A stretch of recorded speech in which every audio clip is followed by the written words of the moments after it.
கிறிஸ்து இயேசுவுக்குள் மிகவும் அன்பான சகோதர சகோதரிகளே, நம்முடைய பிதாவாகிய தேவனுடைய நாமத்தினாலும் கர்த்தராகிய கிறிஸ்து இயேசுவினுடைய நாமத்தினாலும் கிருபையும் இரக்கமும் சமாதானமும் நம் அனைவருக்கும் உண்டாகி பெருக கடவுது என்ற வாழ்த்துக்கள் கூறி உங்கள் அனைவருக்கும் என்னுடைய அன்பு வாழ்த்துக்களை நான் தெரிவித்துக் கொள்கிறேன். கூடவே ஈரோட்டில் இருக்கும் அருமையான சகோதர சகோதரிகள் அனைவருடைய அன்பு வாழ்த்துக்களையும் நான் தெரிவித்துக் கொள்கிறேன். அன்பானவர்களே, தேவனுடைய பெரிதான கிருபை இந்த நாளினுடைய இந்த பொழுதில் அவருடைய சமூகத்தில் அவருடைய பிள்ளைகளாக அவரை ஆராதிக்கும்படியாக அவருடைய வார்த்தைகளை தியானித்து நமக்கான நல்ல ஆலோசனைகளை பெற்றுக்கொள்ளவும் ஸ்லாக்கியம் பெற்றுக்கொண்டோம். இந்த நல்ல ஸ்லாக்கியத்திற்கு தேவனுக்கே நமது நன்றிகளையும் துதிகளையும் மீண்டும் ஒரு விஷயம் நம்முடைய அருமை இரட்சகர் மூலம் நாம் ஏறெடுத்து கொண்டவர்களாக இந்த நாளினுடைய தேவ செய்திக்குள்ள நாம் கடந்து போகலாம். அன்பானவர்களே, நாம் ஒரு விசேஷமான காலப்பகுதிக்குள்ள இருக்கிறோம். மீண்டுமாக நம்முடைய அர்ப்பணிப்பின் வாழ்க்கையில் நம்முடைய அருமையான இரட்சகர் கர்த்தர் இயேசுவினுடைய உன்னதமான ஈடுபலி, அந்த ஈடுபலியை நினைவு கூறுகிற பரிசுத்தமான ஒரு ஆசரிப்புக்காக மனதிலும் எல்லா விதத்திலும் நம்மை ஆயத்தப்படுத்தி கொள்ளக்கூடிய நாட்கள் இது. அந்த பரிசுத்தமான அனுசரிப்புக்கு நம்மை ஆயத்தப்படுத்துகிற இந்த வேளையில் இஸ்ரேல் ஜனங்களுடைய ஒரு பரிசுத்தமான அனுசரிப்பை நாம் இன்றைக்கு நிழலும் பொருளுமாக பார்க்க இருக்கிறோம். பாவ நிவாரண நாள் மற்றும் அதன் பலிகள். பாவ நிவாரண நாள் மற்றும் பலிகள். பிரியமானவர்களே, நமக்கு அடிப்படை வகுப்புகளில் ஆசரிப்பு கூடாரமும் அதனுடைய நிழலும் பொருளும் எடுக்கப்பட்டிருக்கும்.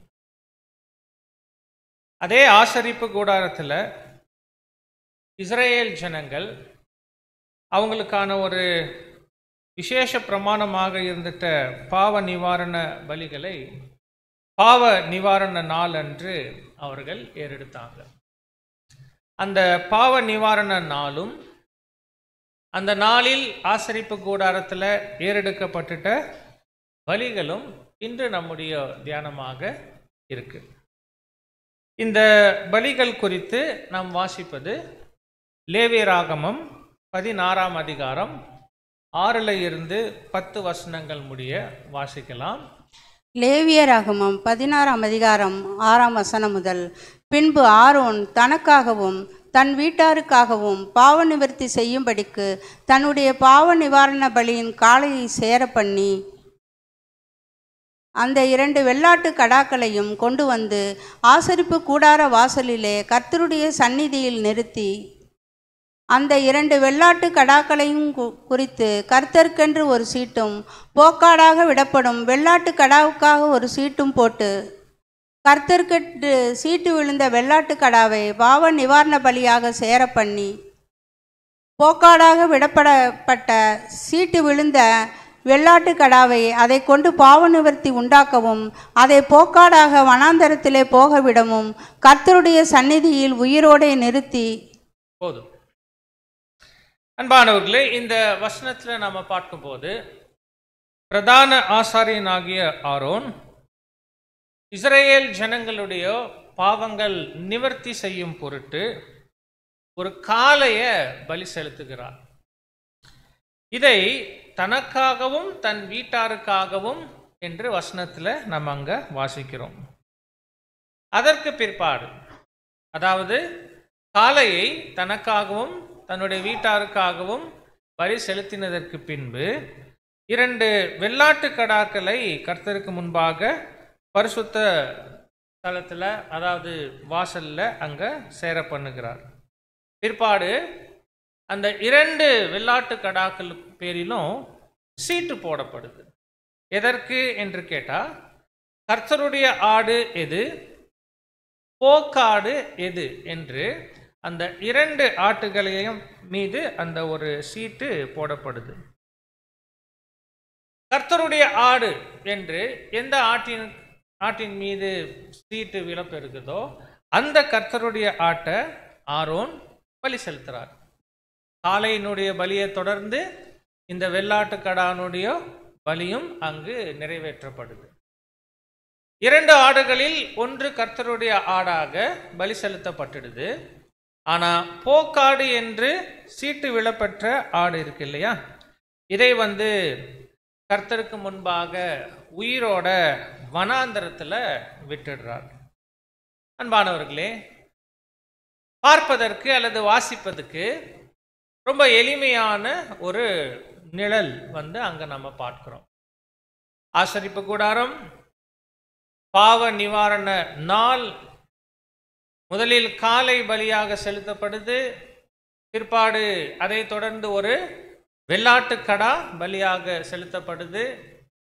போக்காடு பலி செலுத்தப்படாம உயிரோட வனாந்திரத்துக்கு விடப்பட்டுடுது. இஸ்ரேல் ஜனங்களுக்கு தேவன் நியாயப்பிரமாணத்தில் கொடுத்துட்ட இந்த பாவ நிவாரண நாள் மற்றும் அதனுடைய வழிகள் என்பது இவைகள் தான்.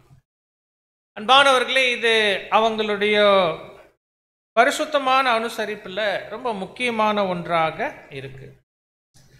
இப்ப இந்த பாவ நிவாரண நாள் எதை குறிக்கும்?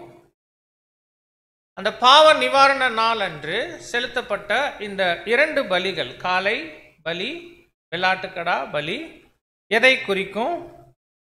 இவைகள்ல என்ன முக்கியத்துவம் இருக்கு? ஒருவேளை இன்னைக்கு தேவனுடைய தெய்வீக திட்டத்தை அவருடைய கிருபையால் அறிந்து கொண்டிருக்கிற ஜனங்களாக நாம பார்க்கும்போது, தேவனுடைய திட்டத்துல இந்த 2 பலிகளும் எந்த விதத்துல முக்கியத்துவம் வாய்ந்தவைகளாக இருக்கு என்பது நாம் அங்கு பார்க்க போறோம். முதலாவது, அந்த பாவ நிவாரண நாள் குறித்து நம்ம புரிந்து கொள்ளலாம். இஸ்ரேலர்களுக்கு, அதாவது யூத ஜனங்களுக்கு, ஒரு வருஷம் முழுவதும் எடுத்துக்கொண்டா அவர்களுக்கு அநேக பண்டிகைகளை தேவன் அனுசரிக்கும்படி கொடுத்திருந்தாங்க. அதுல இந்த பாவ நிவாரண நாள் ரொம்ப முக்கியம். இது எதுக்காக தேவன் கொடுத்தாங்க? அந்த நாள் எதுக்கு நிழலாக இருக்கு? வாசிக்கலாம். லேவியராகமத்தில் 16ஆம் அதிகாரம் 30 மற்றும் 34வது வசனம். லேவியராகமம் 16ஆம் அதிகாரம் 31ஆம் வசனம். இஸ்ரவேல் புத்திரர் தங்கள் நடுவே இருக்கிற என்னுடைய வாசஸ்தலத்தை தீட்டுப்படுத்தி தங்கள் தீட்டுக்களால் சாகாதபடிக்கு இப்படி நீங்கள் அவர்கள் தீட்டுகளுக்கு அவர்களை விலக்கி வைக்க கடவீர்கள். 32ஆம் வசனம். பிரமியம் உள்ளவனுக்கும் இந்திரிய கழுவினாலே தீட்டானவனுக்கும் 30-34 வாசிங்க.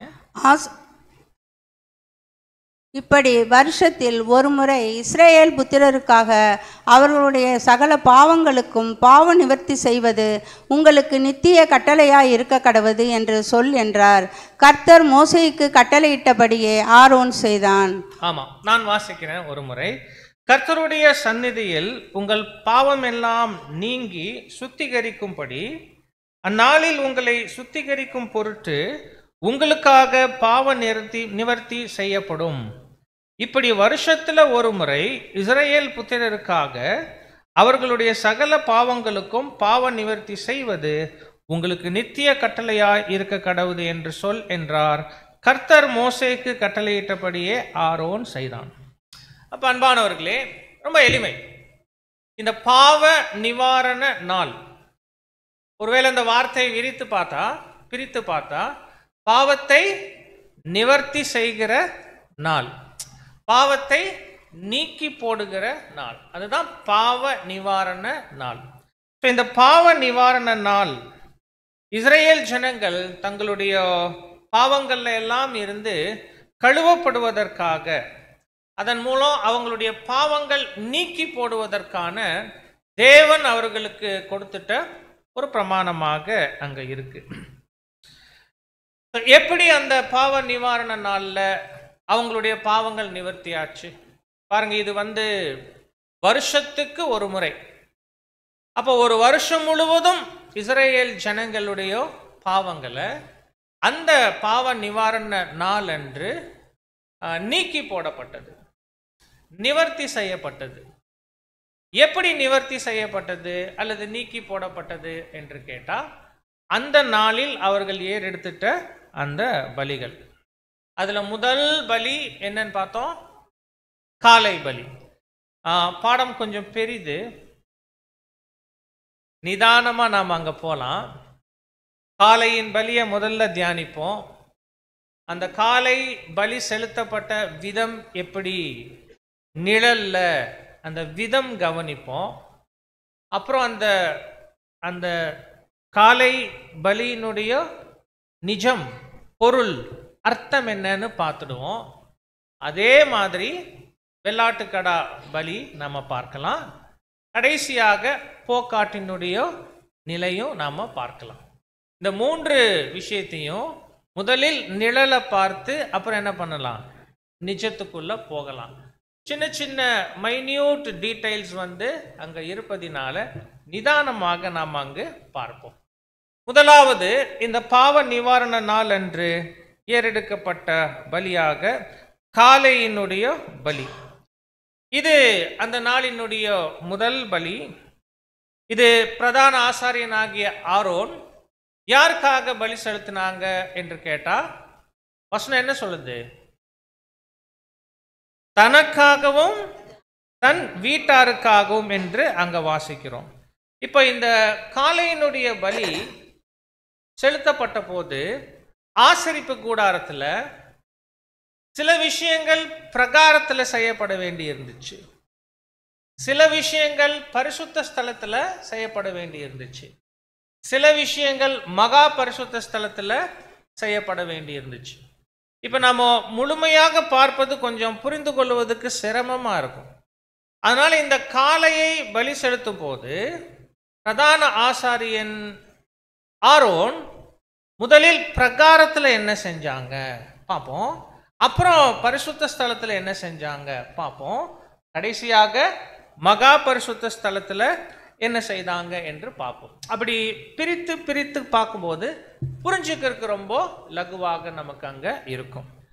முதலாவது, பிரகாரத்துக்கு உட்புறம் அந்த காளைக்கு செய்யப்பட்ட விஷயங்களை வாசிக்கலாம். லேவியராகமத்திலேயே 16, 11, 12 வாசிங்க. லேவியராகமம் 16ஆம் அதிகாரம் 11ஆம் வசனம்.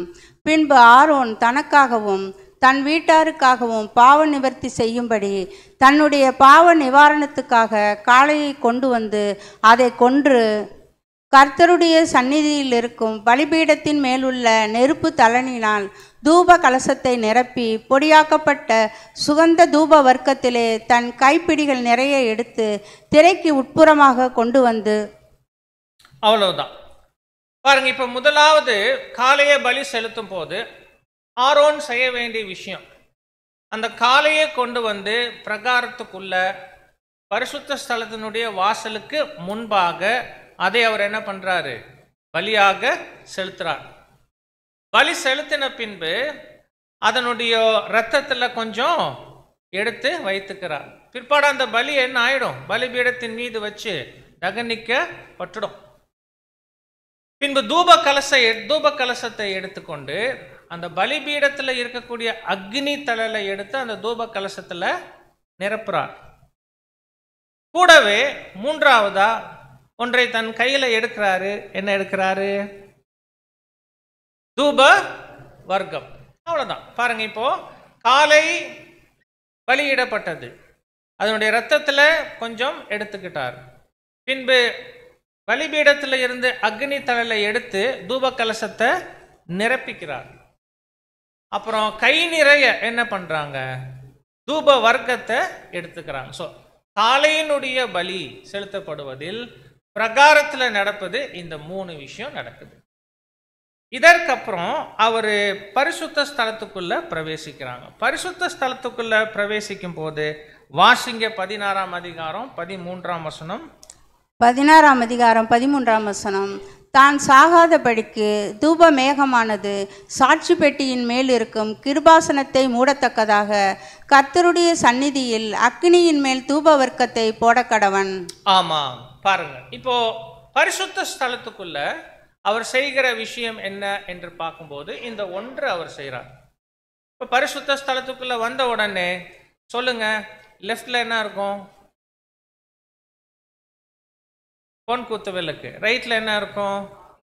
அப்ப மேஜை. ஆனா அவருக்கு முன்னால எதிரில் என்ன இருக்கும்? தூப பீடம் இருக்கு, பொன் தூப பீடம் இருக்கு. அப்ப பரிசுத்த ஸ்தலத்துக்குள்ள வந்தவுடன் அந்த பொன் தூப பீடத்துல அந்த அக்னி தழலை போட்டுடுறாங்க.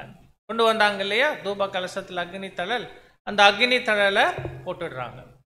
இப்போ அதற்கு பிற்பாடு கை நிறைய எடுத்துட்டு வந்த தூப வர்க்கத்தை அந்த அக்னி தழலின் மீது அவர் போடுறார். போடும்போது என்ன ஆகும்? அக்னி தழலில் தூப வர்க்கம் அங்க சேரும் போது புகை வந்து கிளம்புது.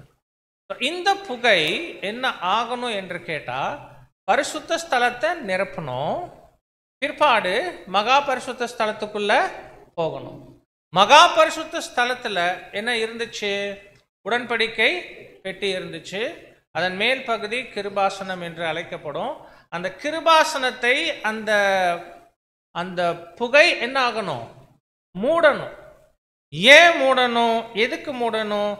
தான் சாகாதபடிக்கு தூப மேகமானது சாட்சி பெட்டியின் மேல் இருக்கும் கிருபாசனத்தை மூடத்தக்கதாக அவர் அதை அங்கு செய்யணும். தான் சாகாதபடிக்கு அப்படின்னா அப்ப அந்த புகை இப்படியாக பரிசுத்த ஸ்தலத்தை நிரப்பி பிற்பாடு மகா பரிசுத்த ஸ்தலம் போய் அந்த கிருபாசனத்தை மூடலை என்று சொன்னா அது அவருடைய உயிருக்கே ஆபத்தாகும். இது தேவனுடைய கட்டளை. இந்த விஷயத்தை அவர் பரிசுத்த ஸ்தலத்துக்கு உள்ளாக அவர் செய்வது பார்க்கிறோம். இப்ப கையில என்னதான் இருக்கும் அவர்கிட்ட? என்னெல்லாம் எடுத்துட்டு வந்தாங்க? ரத்தம் எடுத்து வந்தாரு, அக்னி தழல், தூப வர்க்கம். பரிசுத்த ஸ்தலத்துக்குள்ள வந்த உடனே அக்னி தழலும் தூப வர்க்கமும் என்ன ஆயிடுச்சு? பயன்படுத்தப்பட்டாச்சு. இப்ப அவருடைய கையில் என்ன மாத்திரம் இருக்கு? அந்த பலி செலுத்தப்பட்ட காளையினுடைய ரத்தம். இந்த ரத்தத்துடன் மகா பரிசுத்த ஸ்தலத்துக்குள்ள அவர் வராங்க. என்ன செய்யறாங்க? வாசிங்க 14ஆம் வசனம். 14ஆம் வசனம். பின்பு காளையின் இரத்தத்திலே கொஞ்சம் எடுத்து கீழ்ப்புறமாக நின்று தன் விரலினால் கிருபாசனத்தின் மேல் தெளித்து அந்த இரத்தத்தில் கொஞ்சம் எடுத்து கிருபாசனத்துக்கு முன்பாக 7 தரம் தன் விரலினால் தெளிக்க கடவன். பிரியமானவர்களே, மகா பரிசுத்த ஸ்தலத்துக்குள்ள நுழைந்தவுடன் பிரதான ஆசாரியன் ஆரோன் செய்தது இதுதான். தன் இடத்துல இருந்த காளையினுடைய இரத்தத்துல கொஞ்சம் தன் விரலினால தோய்த்து எடுத்து முதலாவது கிருபாசனத்தின் மேல தெளிக்கிறார். அப்புறம் கிருபாசனத்துக்கு முன்பாக தெளிக்கிறார். கீழ் திசையில நின்று என்று வசனத்துல வரும்.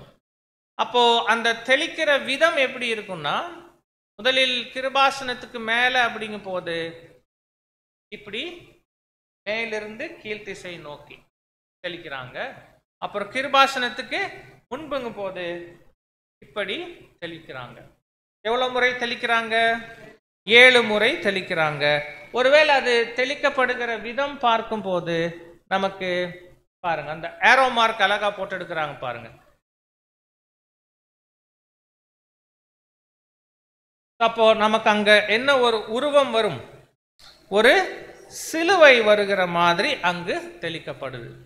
அன்பானவர்களே, இவ்விதமாக அந்த காளையினுடைய பலி நிறைவேற்றப்படுது. ஸோ இப்போ பாவ நிவாரண நாள் அன்று செலுத்தப்படுகிற முதலாவது பலி காளையினுடைய பலி. அந்த காளையினுடைய பலி இந்த விதத்தில் பிரகாரத்தில், பரிசுத்த ஸ்தலத்தில், மகா பரிசுத்த ஸ்தலத்தில் என்று சில காரியங்கள் செய்யப்பட்டு நிறைவேற்றப்படுகிறது என்று நாம் பார்க்கிறோம். அன்பானவர்களே, இதுதான் நிழல். இப்போ நாம நிஜம் அங்கு பார்க்கணும். அப்போ இந்த காளையினுடைய பலி எதை குறிக்கிறது? அந்த காளைக்கு செய்யப்பட்ட ஒவ்வொரு விஷயமும் எதை குறிக்கிறது என்று நாம் அங்க பார்க்க போறோம். பாருங்க, மாம்சீக இஸ்ரவேலர்களுக்கு தேவன் நியாயப்பிரமாணத்தில் கொடுத்துட்ட இந்த நிழல்கள் நமக்கு அநேக வசனங்கள் தெரியும். இன்னைக்கு நாம் யாராக இருக்கிறோம்? ஆவிக்குரிய இஸ்ரவேலர்களாக அங்கு இருக்கிறோம். நிழலில் அவர்களுக்கு கொடுக்கப்பட்ட விஷயங்கள் எல்லாமே நிஜத்துல நமக்கு மிகப்பெரிய ஆவிக்குரிய படிப்பினைகளை உள்ளடக்கி இருக்கு. இப்ப அந்த காளை பலி, அந்த காளைக்கு செய்யப்பட்ட ஒவ்வொரு விஷயத்தினுடைய அர்த்தத்தை நாம பார்க்க போலாம். அன்பானவர்களே, காளையினுடைய பலி எதை நிழலாக காண்பிக்கிறது என்று சொல்லும் போது, எல்லாரையும் மீட்கும் பொருளாக தம்மையே கொடுத்த கர்த்தராக இயேசு கிறிஸ்துவினுடைய உன்னதமான ஈடு பலிக்கு அது நிழலாக இருப்பதை நாம் கவனிக்கிறோம். 1 தீமோத்தேயுல 2ஆம் அதிகாரம் 5-6 வசனங்களை நீங்க வாசிக்கலாம். 1 தீமோத்தேயு 2ஆம் அதிகாரம் 5ஆம் வசனம். தேவன் ஒருவரே, தேவனுக்கும் மனுஷருக்கும் மத்தியஸ்தரும் ஒருவரே. 6ஆம் வசனம். எல்லாரையும் மீட்கும் பொருளாக தம்மை ஒப்பு கொடுத்த மனுஷனாகிய கிறிஸ்து இயேசு அவரே. இதற்குரிய சாட்சி ஏற்ற காலங்களில் விளங்கி வருகிறது. அன்பானவரே, தேவனுடைய தெய்வீக திட்டத்துல ஈடு பலி எப்பேற்பட்ட ஒரு மாபெரும் நிகழ்வு என்பதை நம்ம புரிந்து வைத்திருக்கிறோம். ஒருவேளை யுகா யுகங்களுக்கும் போற்றப்படுகிற ஒரு மாபெரும் செயலாக தேவன் தரப்புல எது இருக்கும் என்று சொன்னா, மனுக்குலத்தினை மீட்டு கொள்ளுவதற்காக தன்னுடைய ஒரே பேரான குமாரனை கல்வாரி சிலுவையில இப்படி ஈடுபலியாக கொடுத்து நிறைவேறின அந்த ஈடுபலி. ரான்சம் நமக்கு நல்லா தெரியும். ஆன்டி லூட்ரான், சரி நிகர் சமான விலை. கர்த்தர் இயேசு தன்னுடைய ஜீவனை இப்படி ஆதாமுடைய ஜீவனுக்கு ஒரு சரியான நிகரான சமமான ஒரு விலையாக அவர் கொடுத்தார் என்பது நமக்கு தெரியும். கர்த்தர் இயேசு அவ்விதமாக கொடுத்துட்ட அந்த ஈடு பலியை அந்த காளையினுடைய பலி நிழலாக காண்பிக்கிறது. எபிரேயர் 9:26 கூட வாசிங்க. எபிரேயர் 9ஆம் அதிகாரம் 26ஆம் வசனம். அப்படி இருந்ததானால் உலகம் உண்டானது முதற்கொண்டு அவர் அநேகந்தரம் பாடுபட வேண்டியதாயிருக்குமே. அப்படியல்ல, அவர் தம்மைத்தாமே பலியிடுகிறதினாலே பாவங்களை நீக்கும் பொருட்டாக இந்த கடைசி காலத்தில் ஒரே தரம் வெளிப்பட்டார். அன்பானவர்களே, பாருங்க, இப்போ காளை அதனுடைய பலி கர்த்தராகிய இயேசு கிறிஸ்துவை அவர் கொடுத்துட்ட அந்த ஈடு பலியை நிழலாக காண்பிக்குது என்று நாம் சொல்லும்போது, இப்ப அந்த காளைய பலி செலுத்துவதில் கடைபிடிக்கப்பட்ட ஒவ்வொரு அம்சமுமே தம்மை ஈடுபலியாக ஒப்பு கொடுத்ததுல கர்த்தர் இயேசு அனுபவிச்சவைகளை நிழலாக காண்பிக்கும். அப்ப அந்த காளையினுடைய பலி செலுத்தப்படுவது என்னெல்லாம் கடைபிடிக்கப்பட்டதோ அதெல்லாம் நாம் இப்போ நுணுக்கமாக அங்கு பார்க்கலாம். முதலாவது அந்த காளையவே நாம் அங்க பார்க்கலாம். அது காளை, முதலாவது பலி காளை. அது ஏன் காளை அங்க எடுக்கப்படும்? கர்த்தர் இயேசுவை அவருடைய ஈடு பலியை நிழலாக காண்பிக்குவதற்கு தேவன் பயன்படுத்திட்ட ஒரு மிருகம் அல்லது விலங்கு என்ன? காளையின் போது ஒரு ஒரு ஒரு காரணம் இருக்கணும் இல்ல? ஏன் காளைய தேவன் அங்க தேர்ந்தெடுத்துட்டாங்க? ஏன்னா கர்த்தராகிய இயேசு கிறிஸ்துவையும் அவருடைய பலியையும் நிழலாக காண்பிப்பதற்கு இந்த விலங்கு தேர்ந்தெடுக்கப்பட்டிருக்கு என்று சொல்லும் போது என்ன காரணம்? அன்பானவர்களே, பாருங்க, கர்த்தர் இயேசுவை பற்றி நமக்கு நன்கு தெரியும். அவரு ஒரு பரிபூர்ண மனுஷன். அதாவது எபிரேயர் 7ஆம் அதிகாரம் 26 பரிசுத்தரும் குற்றமற்றவரும் மாசில்லாதவரும் பாவிகளுக்கு விலகினவரும் வானங்களிலும் உயர்ந்தவருமாய் இருக்கிற இவ்விதமான பிரதான ஆசிரியரே நமக்கு ஏற்றவராக இருக்கிறார். அப்ப கர்த்தர் இயேசு அவருடைய அந்த பரிபூர்ண தன்மையை, பாவமற்ற தன்மையை ஒரு நிழலாக காண்பிக்க வேண்டும் என்று சொல்லும் போது, ஒருவேளை தேவனுடைய பார்வையில அதற்கு ஏற்ற ஒரு விலங்கு காளையாக இருந்துச்சு. அந்த காளை நாம பிக்சர்ல பார்ப்போம், இருக்கட்டும், அது நம்ம எல்லாமே பார்த்தது தான் இல்லையா? அப்போ காளையை கற்பனை பண்ணி பார்க்கும்போது ஒரு ஃபுல்னஸ் இருக்கும், ஒரு கம்ப்ளீட்னஸ் இருக்கும். ஒரு காளையை ஒரு விலங்காக நாம பார்க்கும்போது அது ஒரு முழுமை, அந்த பூரணத்துக்கு ஏற்ற ஒரு அடையாளமாக நமக்கு அங்கு தெரியும்.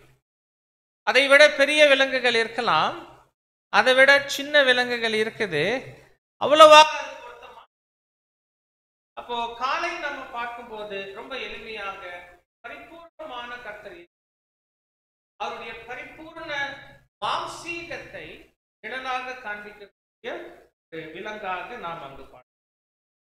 அன்பானவர்களே, இப்போ இந்த காலை பலி செலுத்துவது யார் என்று பார்க்கிறோம். பிரதான ஆசாரியனாகிய ஆரோன். இவர் இங்க நிழலில் யாரை வசனம் நமக்கு தெரியும். எபிரேயர்ல 5ஆம் அதிகாரம் 5 மற்றும் 6 வசனங்கள் வாசிங்க. எபிரேயர் 5ஆம் அதிகாரம் 5ஆம் வசனம்.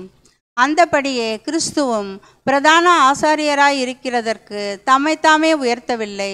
நீர் என்னுடைய குமாரன், இன்று நான் உம்மை ஜெனிப்பித்தேன் என்று அவரோடே சொன்னவரே அவரை உயர்த்தினார். 6ஆம் வசனம். அப்படியே வேறொரு இடத்திலும் நீர் மெல்கிசதேக்கின் முறைமையின்படி என்றென்றைக்கும் ஆசாரியராய் இருக்கிறீர் என்று சொல்லி இருக்கிறார். நம்முடைய அருமை ரட்சகர் கர்த்தராகிய இயேசுவே பிரதான ஆசாரியராக இருக்கிறார் என்று நாம் சரி, காலை கர்த்தர் இயேசுவையும் அவருடைய பரிபூர்ண மாம்சீகமாக காண்பிக்கிறார். அந்த காலையை பலி செலுத்தின பிரதான ஆசாரியனாகிய ஆரோன் கூட யாரையே நிழலாக காண்பிக்கிறார்? கர்த்தராகிய இயேசு கிறிஸ்துவே அங்க நிழலாக காண்பிக்கிறார். ரொம்ப ஒரு அருமையான ஒரு நிழல் இது. ஏன்னா ஆரோன் காலைய பலி செலுத்துறார். நிழல், அந்த 2 நிழலினுடைய நிஜமுமே யாராகத்தான் இருக்கிறாங்க? கர்த்தராகிய இயேசு கிறிஸ்துவே. அப்போ கர்த்தராகிய இயேசு கிறிஸ்துவே எப்படி தம்மை பலியாக செலுத்த முடியும் அப்படிங்கிற ஒரு நியாயமான கேள்வி அங்க வருது. கரெக்டா? ஏன்னா ஆரோன் தான் காளைய பலி செலுத்துறாங்க. காளையும் கர்த்தர் இயேசுவுக்கு நிழல், ஆரோனும் கர்த்தருக்கு இயேசுவுக்கு நிழல்னா, அப்ப கர்த்தர் இயேசுவே தம்மை பலியாக எப்படி கொடுக்க முடியும்? பியூட்டிஃபுல் பிக்சர் இது. ஏன்னா நிஜத்துல அது அப்படியாகவே நிறைவேறிற்று. 30 வயது நிரம்பினவராக கர்த்தர் இயேசு யோர்தானுக்கு வந்து யோவான் ஸ்நானகன் கிட்ட தம்மையே அந்த ஞான ஸ்நானத்துல ஒப்பு கொடுத்த போது, அன்பானவர்களே, வசனம் நம்ம வாசிக்கிறோம். எபிரேயர்ல 10ஆம் அதிகாரம் 7ஆம் வசனம் வாசிங்க. எபிரேயர் 10ஆம் அதிகாரம் 7ஆம் வசனம். அப்பொழுது நான், தேவனே, உம்முடைய சித்தத்தின்படி செய்ய இதோ வருகிறேன், புஸ்தக சுருளில் என்னை குறித்து எழுதி இருக்கிறது என்று சொன்னேன் என்றார்.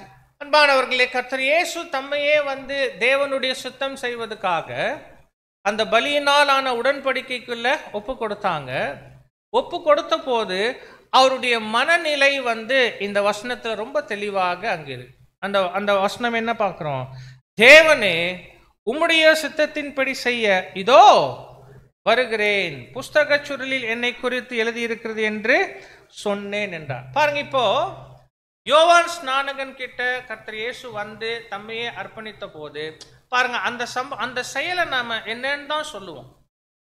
அவராக தாமாக முன் வந்து தம்மையே பலியாக என்ன பண்றாங்க?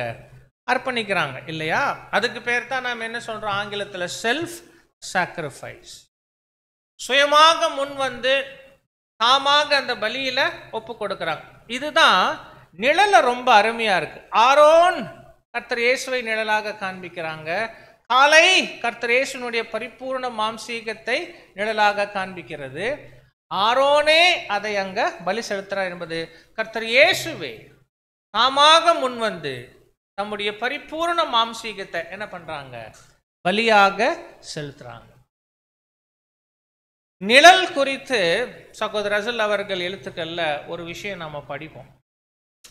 உவமைகள் மனிதர்கள் கொடுக்கலாம், ஆனா நிழல் தேவன் மாத்திரமே கொடுக்க முடியும். அந்த ஒரு வரி சகோதரருடைய எழுத்துக்கள்ல நம்ம அங்க பார்க்க முடியும்.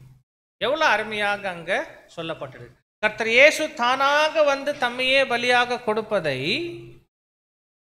சில 1000 வருஷங்களுக்கு முன்னாடி கொடுக்கப்பட்ட நியாய பிரமாணத்துல நிழலாக தேவன் அங்க வைத்திருக்கிறது அங்க பார்க்கிறோம். கண்டிப்பா types only God can make.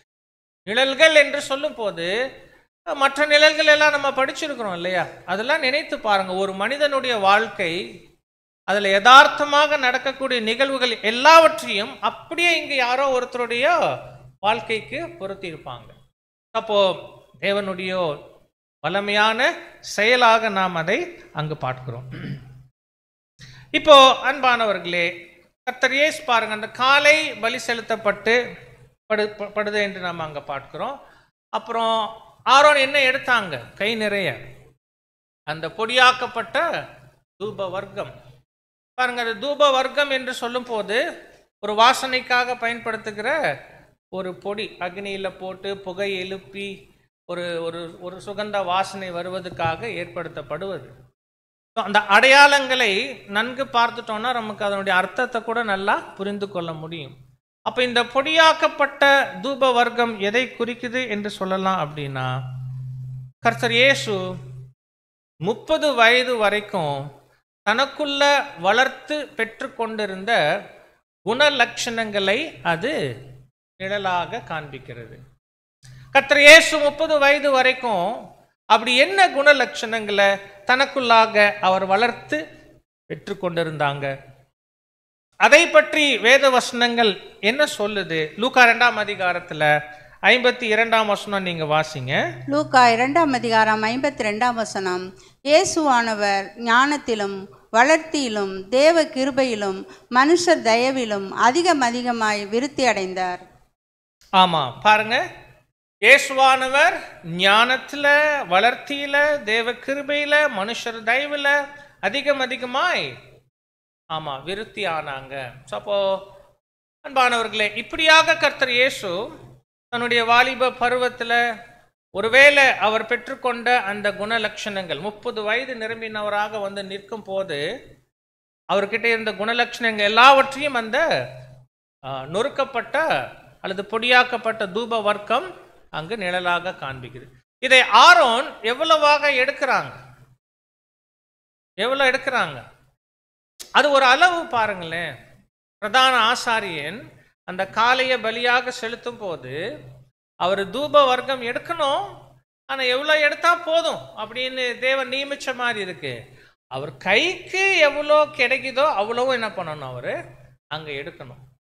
ஆனா அது வந்து ஒரு நிழலில் ரொம்ப அருமையான அர்த்தம் உடையதாக இருக்கு. அப்படின்னா அவரால் அவ்வளவுதான் முடியும் அப்படின்னு சொல்லலாம், அல்லது அவரால் எவ்வளவு முடியுமோ அவ்வளவும், இல்லையா?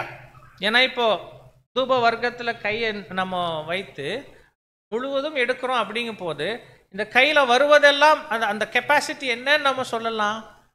அவருடைய கைக்கு அவரால் எடுக்க முடிந்த அனைத்தையும் எடுத்திருக்கிறார் என்று அர்த்தம். அப்போ அது எதை குறிக்குதுன்னா, அது கர்த்தர் இயேசுனுடைய குணலட்சணங்கள் தான். ஆனா எந்த அளவுல அப்படின்னா, தன்னால் இயன்ற மட்டும் அந்த குணலட்சணங்களை எந்த அளவுக்கு வளர்த்து பெற்றுக்கொள்ள முடியுமோ அந்த அளவுக்கு வளர்த்து பெற்றுக்கொண்ட குணலட்சணங்கள் ரொம்ப முக்கியம். இன்னைக்கு தேவன் உங்களிடத்துல என்னிடத்துல கூட கர்த்தர் இயேசுனுடைய சாயலுக்கு ஒப்பான என்ன எதிர்பார்க்கிறாங்க? குணலட்சணங்களை எதிர்பார்க்கிறாங்க. நாமும் அந்த குணலட்சணங்களில் வளர்ந்து பெருகணும். எவ்வளோ நீங்க எவ்வளோ வளரணும், நான் எவ்வளோ வளரணும், ஒரே அளவு இருக்குமா? இருக்காது. ஆனா வித்தியாசம் இருக்கும் நமக்குள்ள. ஆனா நாம் எவ்வளவு வளர்த்து கொள்ளணும் என்பது தேவனுடைய விருப்பம். To our capacity. அதுல கொஞ்சம் கூட காம்ப்ரமைஸ் வந்து கிடையாது. என்னால் எந்த அளவுக்கு அந்த குணலட்சணங்களை எனக்குள்ளாக வளர்த்து பெற்றுக்கொள்ள முடியுமோ அவ்வளவும் என்னால் அங்க செய்ய முடியணும். அதுக்கு கொஞ்சம் குறைவா இருந்தா தேவன் என்ன பண்றது இல்லை, ஏற்றுக்கொள்ள. தேவன் நம்ம இடத்துல என்ன எதிர்பார்க்கறது இல்லை, 100% எதிர்பார்க்கல. அவருக்கு தெரியும் நாம மண்ணானவங்க. அப்ப 100% நம்மால எதையுமே செய்ய முடியாது. அதனால தேவன் அதை எதிர்பார்க்கிறதே இல்லை. ஆனா தேவன் என்ன எதிர்பார்க்கிறாங்க? நம்முடைய கெப்பாசிட்டி என்னவோ அது நாம கண்டிப்பா என்ன பண்ணி ஆகணும், செய்தே ஆகணும். புரியுதா? ஒரு ஊமையில கூட அருமையா இருக்கும், அநீதியான உக்கிரானக்காரன் ஊமையில. ஜஸ்ட் அது போக வேண்டாம், பட் அந்த கருத்து அங்க இருக்கு. நம்மால இயன்றது என்னவோ அதை கண்டிப்பாக செய்தே தீரணும். அதுல தேவன் கொஞ்சம் கூட சமரசம் பண்ணி கொள்றது அங்க இல்லை.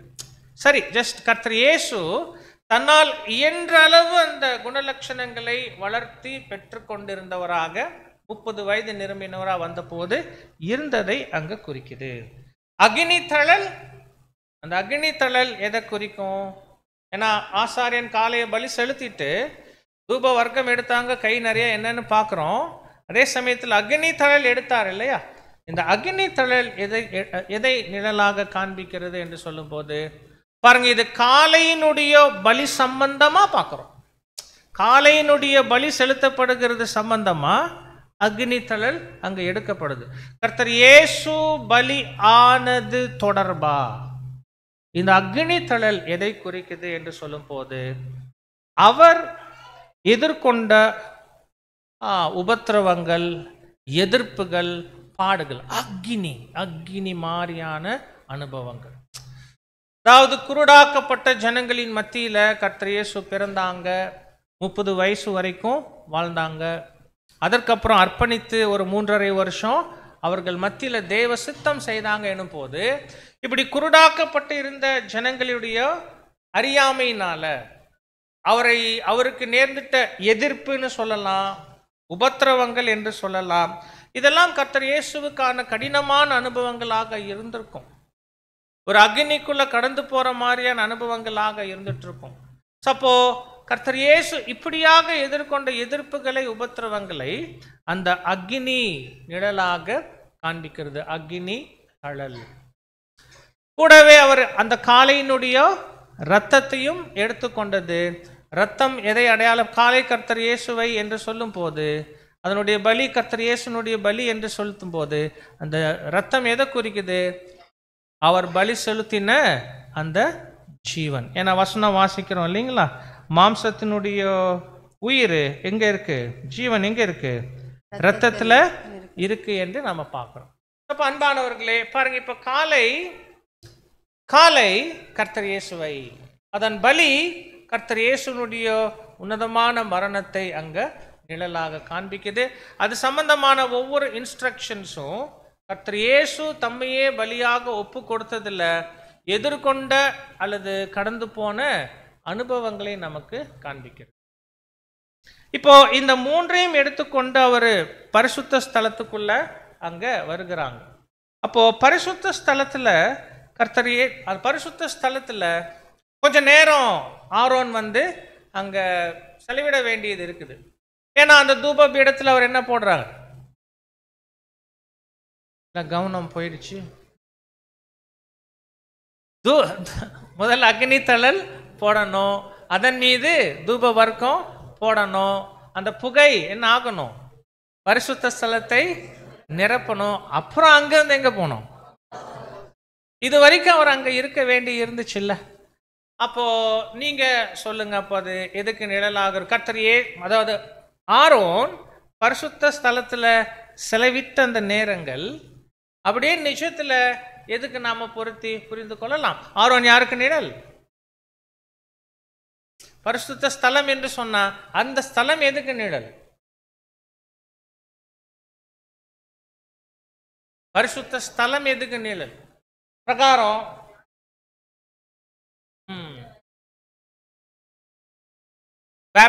பேப்டிசம் எடுத்ததுக்கு அப்புறம் இல்லையா? அதாவது என்ன சொல்லலாம்? ஆவினால ஜெனிப்பிக்கப்பட்ட நிலை, அர்ப்பணிக்கப்பட்ட நிலை.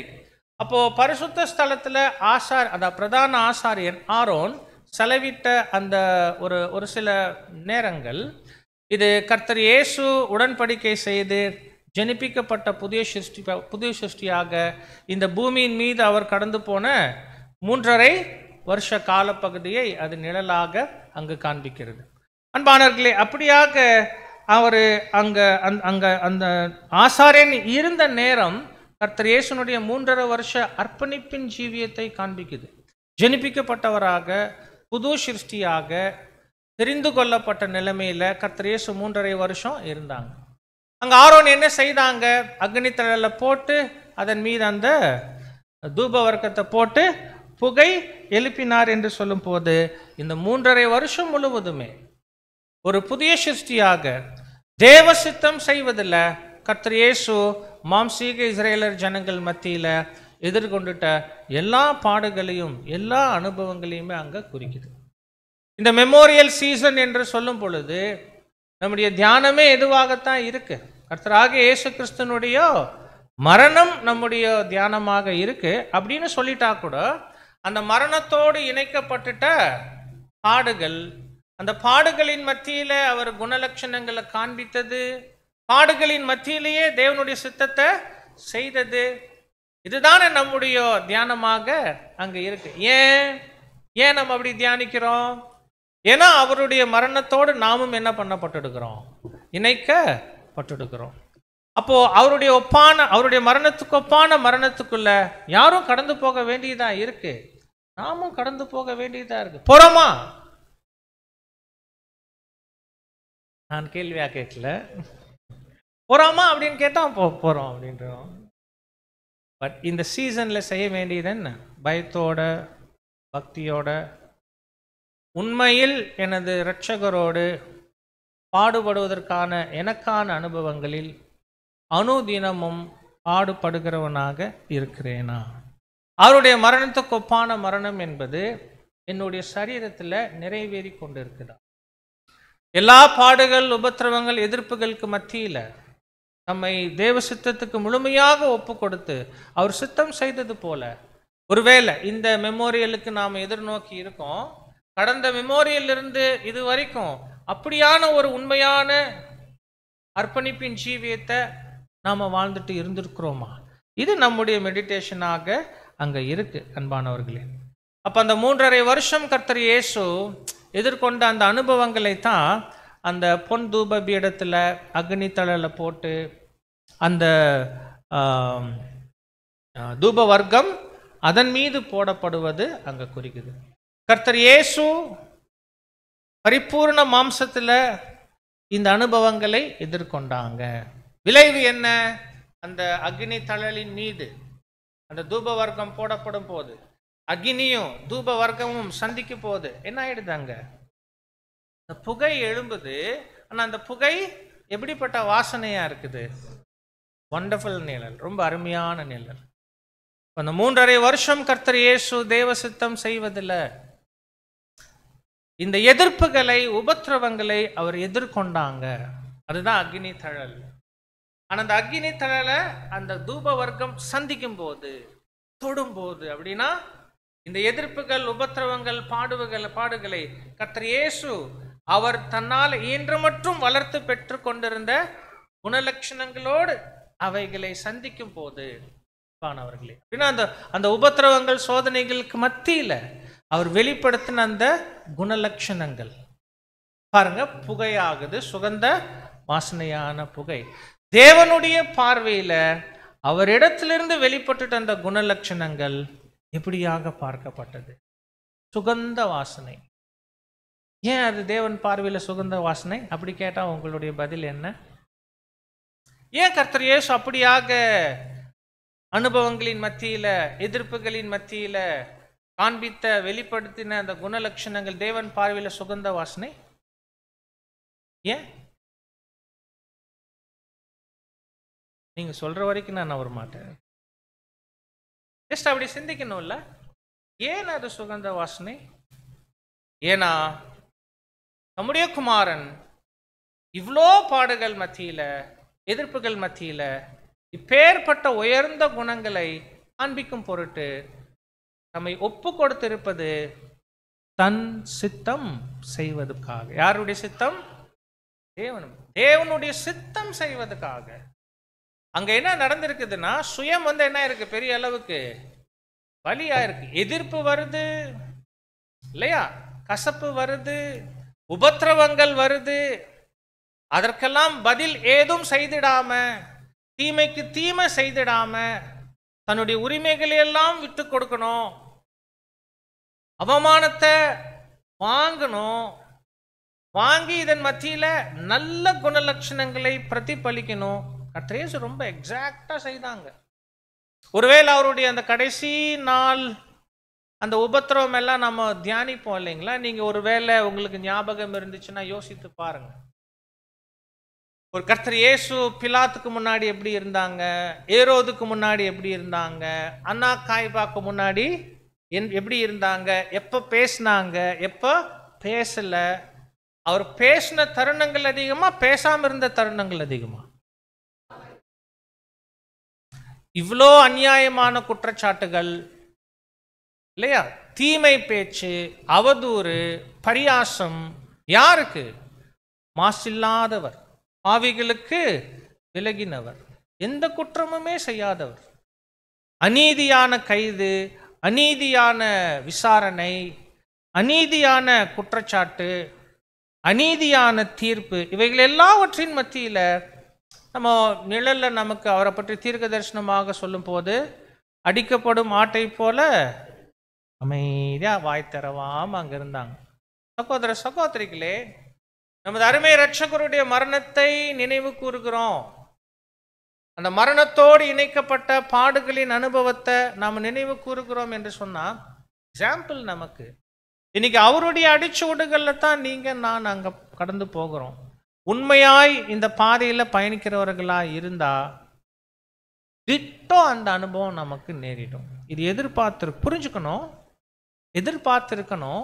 ஒருவேளை அந்த அனுபவங்கள் அவர் அளவுக்கு நிச்சயம் இருக்காது, ஆனா நம்ம அளவுக்கு தேவன் என்ன பண்ணுவாங்க, அனுமதிப்பாங்க. அப்போ எந்த அளவுக்கு சுயத்தை நசுக்கி, தான் என்ற அந்த சுயத்தை நம்ம நசுக்கி தேவ சித்தம் அதன் மத்தியில செஞ்சு அன்பையும் அன்போடு சேர்ந்த மற்ற நற்குணங்களை மாத்திரமே பிரதிபலிக்கிறவர்களாக இருக்கிறோம். தேவன் நம்ம கிட்ட எதிர்பார்க்கிறாங்க. அதற்காகத்தான் நம்மை ஒப்பு கொடுத்துடுக்கிறோம், அர்ப்பணித்துடுக்கிறோம். அப்போ கர்த்தர் இயேசுனுடைய அந்த 3.5 வருட ஊழியத்தின் போது அவருக்கு நேர்ந்துட்ட அல்லது அனுமதிக்கப்பட்ட எல்லா பாடுகளும் அவர் சந்தித்த போது அவரிடத்திலிருந்து வெளிப்பட்ட அந்த குணங்கள், அன்பானவர்களே, தேவ சித்தம் செய்வதற்காக இப்படி தம்மை ஒப்பு கொடுத்திருந்ததுனால தேவனுடைய பார்வையில் சுகந்த வாசனையா இருந்துச்சு. எபேசியர் 5ஆம் அதிகாரத்துல 2ஆம் வசனம் வாசிங்க. எபேசியர் 5ஆம் அதிகாரம் 2. கிறிஸ்து நமக்காக தம்மை தேவனுக்கு சுகந்த வாசனையான காணிக்கையாகவும் பலியாகவும் ஒப்பு கொடுத்து நம்மில் அன்பு கூர்ந்தது போல நீங்களும் அன்பிலே நடந்து கொள்ளுங்கள். பாருங்க, பாருங்க இப்படி அழகா ஒரு கம்பேரிசன், ஒரு ஒப்பிட்டு சொல்லி கடைசியில் நம்ம கிட்ட தேவன் என்ன எதிர்பார்க்கிறாங்களோ சொல்லப்பட்டிருக்கு. கிறிஸ்து நமக்காக தம்மை தேவனுக்கு சுகந்த வாசனையான காணிக்கையாகவும் பலியாகவும் ஒப்பு கொடுத்தார். ஒப்பு கொடுத்து நம்மில் அன்பு கூர்ந்தது போல நீங்களும் என்ன பண்ணிடுங்க. So look at Jesus. கர்த்தர் இயேசுவை உற்று கவனிங்க. தேவ சித்தம் செய்து அந்த சித்தம் செய்வதற்கு சுயத்தை முற்றிலும் பலியாக கொடுத்து நம்மை அவர் அன்பு கூர்ந்தாங்க. நமக்காகத்தான் அவர் அப்படிப்பட்டாங்க. அதே மாதிரி நீங்களும் என்ன பண்ணுங்க, அன்பிலே நடந்து கொள்ளுங்கள். தேவ சித்தம் செய்ய நாடுங்க. அந்த சித்தம் செய்யும் போது சுயத்தை முற்றிலுமாக விட்டு கொடுங்க, நசிக்க செஞ்சிடுங்க, வெறுத்துடுங்க. அப்படி சுயத்தை பலி செலுத்தினீங்கன்னா தட் இஸ் லவ். அதுக்கு பேர் தான் என்னது, அன்பு. இது ஈஸியா பேசிடலாம், ஆனா நடைமுறை வாழ்க்கையில நாம் கடைபிடிப்பது ரொம்ப சிரமம் இருக்கு. அன்பானவர்களே, அந்த தூப மேகம் இப்படியாக உருவாகி பரிசுத்த ஸ்தலத்தை நிரப்பி அப்புறம் திரை மேலே கடந்து மகா பரிசுத்த ஸ்தலம் போய் அது கிருபாசனத்தை என்ன பண்ணணும், மூடணும்.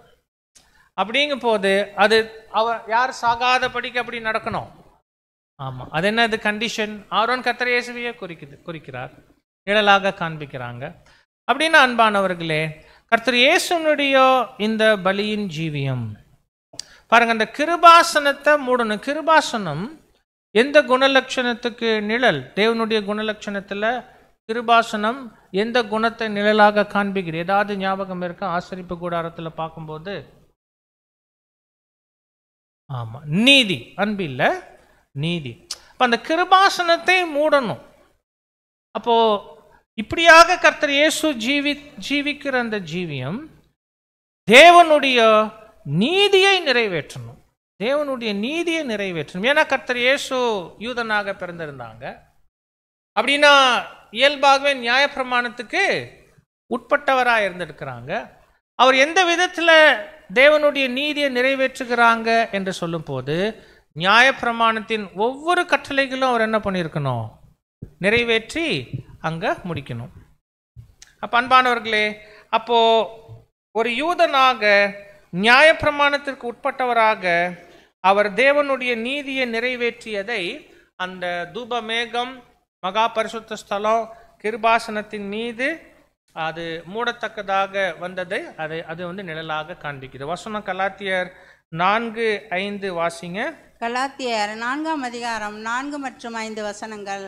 நாம் புத்திர சுவிகாரத்தை அடையும்படி நியாயப்பிரமாணத்திற்கு கீழ்ப்பட்டவர்களை மீட்டுக்கொள்ளத்தக்கதாக காலம் நிறைவேறின போது ஸ்திரீனிடத்தில் பிறந்தவரும் நியாயப்பிரமாணத்திற்கு கீழானவருமாகிய தம்முடைய குமாரனை தேவன் அனுப்பினார்.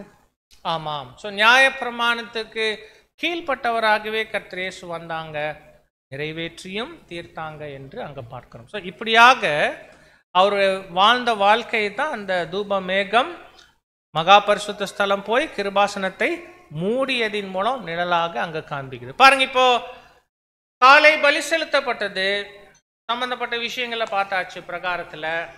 பின்பு பரிசுத்த ஸ்தலத்துக்கு அதனுடைய ரத்தம் எடுத்துக்கொண்டு போய் அங்கே செய்த விஷயங்களை பார்த்தோம்.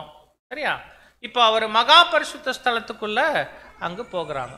மகா பரிசுத்த ஸ்தலத்துக்குள்ள போவதற்கு முன்பு கொஞ்ச நேரம் ஆரோன் அந்த பரிசுத்த ஸ்தலத்தையும் மகா பரிசுத்த ஸ்தலத்தையும் பிரிக்கிற அந்த திரைச்சீலையை கடப்பதில் அவர் அங்கே செலவு செய்ய வேண்டியதாக இருந்துச்சு.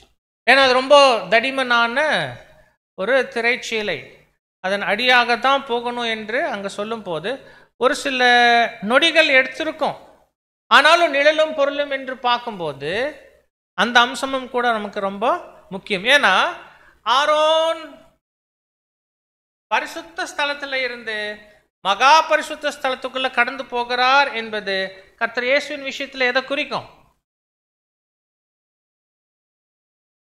இல்லை, நான் நிழல்ல ஒரு ஆர்டர்ல கேட்குறேன்ல, நீங்க பதில் எனக்கு அப்படித்தான் சொல்லணும். ஏன்னா நான் எவ்வளவு தெளிவா கேட்கிறேன். ஆரோன் பரிசுத்த ஸ்தலத்துல இருந்து மகா பரிசுத்த ஸ்தலத்துக்குள்ள போகிறார் என்பதை அப்படியே நிஜத்துல சொல்லுங்க. கர்த்தராகிய இயேசு கிறிஸ்து மாம்சத்துல ஜனிப்பிக்கப்பட்ட நிலையில தன் ஓட்டத்தை நிறைவேற்றி எங்க போறாங்க? இந்த இடத்துல தான் நாம ஒன்று யூஸ் பண்ணுவோம், திரையை கடத்தல். புரியுதுங்களா? இப்போ பரிசுத்தவான்கள் யாராவது தங்களுடைய ஓட்டத்தை நிறைவு செஞ்சுட்டாங்கன்னா நாம் என்ன சொல்லுவோம்? வெற்றிகரமாக முடிச்சுட்டாருன்னா. எந்த திரையை கடந்தாருன்னு நம்ம எதனைக்காவது யோசிக்கிறோமா? எங்கே அந்த அந்த அந்த அந்த வாக்கியம் எங்கிருந்து எடுக்கிறோம்? He has passed beyond the veil. இல்லைங்க, அவர் திரையை கடந்து போயிட்டாங்க.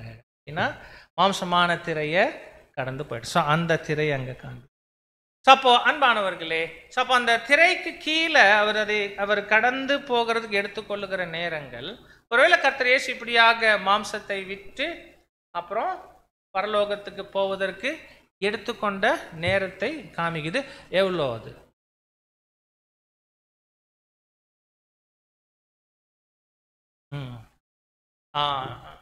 பரவாயில்ல, பரிசுத்த ஸ்தலம், சரிங்களா? அவர் அந்த திரையை கடந்து போறதுக்கு, அந்த திரை மாம்சத்துக்கு அடையாளம். அந்த மாம்சத்தை விட்டு அந்த மாம்சத்தை கடந்து அவர் பரலோகத்துக்குள்ள போறதுக்கு ஆன நேரம் எவ்வளோ? 6 மணி நேரம் இல்ல 6 மணி நேரம். அப்புறம் வேற என்ன பதில்?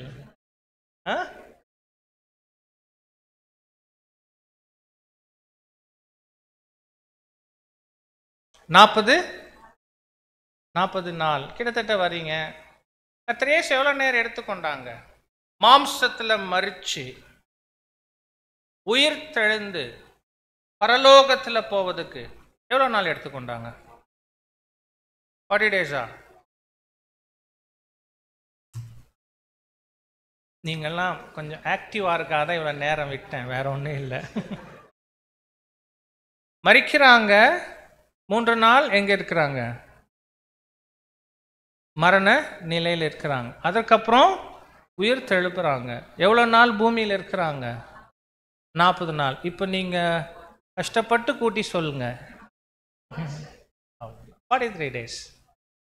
43 இல்லை அப்படின்னா ஆமாம் 43 இல்லை. ஏன் அந்த 3 நாள் என்பது 3 நாள் இல்லை, ஒரு ஒரு 37 மணி நேரம் தான் வரும். பட் பொதுவாக நாம் எடுத்துக்கொள்வது என்ன, அவர் வரித்து 3 நாள் அடக்கம் பண்ணப்பட்டு இருந்தார் அப்படிங்கிறதுனால அந்த கணக்கில் சொல்லும்போது, ஸோ அதுதான் அவர் மரண நிலையில் இருந்தது ப்ளஸ் உயிர் தெழுந்துட்டாலும் பரத்துக்கு உடனே போயிடலை. ஒரு 40 நாட்கள் இங்கே பூமியில் இருந்து சீஷர்களுக்கு 11 முறை காட்சி அளித்து பிற்பாடு என்ன பண்ணுறாங்க, பரத்துக்கு எடுத்துக்கொள்ளப்படுறாங்க. ஸோ அந்த திரைக்கு கீழே குனிந்து ஆரோன் மகா பரிசுத்த ஸ்தலத்துக்குள்ள எழுந்து நிற்பதற்கு கொஞ்சம் அவகாசம் எடுத்துக்கொண்டது. அந்த அவகாசம் கர்த்தர் இயேசு மரிச்சு மரண நிலையில இருந்து உயிர் தெழுந்து 40 நாட்கள் பூமியில இருந்து பிற்பாடு பரத்துக்கு எடுத்துக்கொள்ள போன அந்த கால அவகாசத்தை நிழலாக நமக்கு அங்க காண்பிக்கிறது. அன்பானவர்களே, இப்படியாக கர்த்தர் இயேசு பரலோகத்துக்கு அங்க பிரவேசிச்சாங்க. அங்கு செய்தது என்ன அப்படின்னா, வாசிங்க வசனம் எபிரேயர் 9:24. எபிரேயர் 9:24 அந்தபடி மெய்யான பரிசுத்த ஸ்தலத்துக்கு அடையாளமான கையினால் செய்யப்பட்டதா இருக்கிற பரிசுத்த ஸ்தலத்திலே கிறிஸ்துவானவர் பிரவேசியாமல் பரலோகத்திலே தானே இப்பொழுது நமக்காக தேவனுடைய சமூகத்தில் பிரதியட்சம் ஆகும்படி பிரவேசித்திருக்கிறார். ஆமாம். அப்போ கர்த்தர் இயேசு அப்படியாக பரலோகத்துக்குள்ள பிரவேசிச்சத ஆரோன் பரிசுத்த ஸ்தலத்திலிருந்து மகா பரிசுத்த ஸ்தலத்துக்குள்ள கடந்து போனது நிழலாக காண்பிக்குது. அங்க மகா பரிசுத்த ஸ்தலத்தில் அவர் செய்த விஷயம் என்ன என்று சொன்னா, அந்த காளையினுடைய ரத்தம் மாத்திரம் இப்ப இருக்கு, இதை கிருபாசனத்தின் மேலேயும் முன்பாகவும் என்ன பண்றாங்க, தெளிக்கிறாங்க. மறுபடியும் கிருபாசனம் எதுக்கு நிழல், தேவனுடைய நீதியை அங்க காண்பிக்கிறார். பாருங்க, அதன் மீது அந்த ரத்தம் தெளிக்கப்படுது என்று சொல்லும் போது கர்த்தராகிய இயேசு கிறிஸ்து தேவ நீதியை அங்க நிறைவேற்றி, இந்த இப்படியான மரணத்தின் மூலம் தேவனுடைய நீதியை அங்க நிறைவேற்றுகிறாங்க. இந்த ரீதியில ஆதாமுடைய ஜீவனுக்கு ஒரு சரியான நிகரான சமமான ஜீவனாக நியாயப்பிரமாணத்தின் கட்டளைப்படி ஜீவனுக்கு ஜீவன் கொடுக்கணும், அதுதான் தேவனுடைய நீதி. அப்படியாக மரித்து அந்த நீதியை நிறைவேற்றியதை அந்த ரத்தம் அங்க தெளிக்கப்படுவது அங்க குறிக்கிறது. இந்த மரணத்தின் மூலம் தேவ நீதி அவர் நிறைவேற்றினார் என்று நாம் அங்க பார்க்கிறோம். சகோதர சகோதரிகளே, சரி, இப்போ அந்த ரத்தம் யாருக்காக செலுத்தப்பட்டது? வாசிங்க லேவியராகமம் 16:6.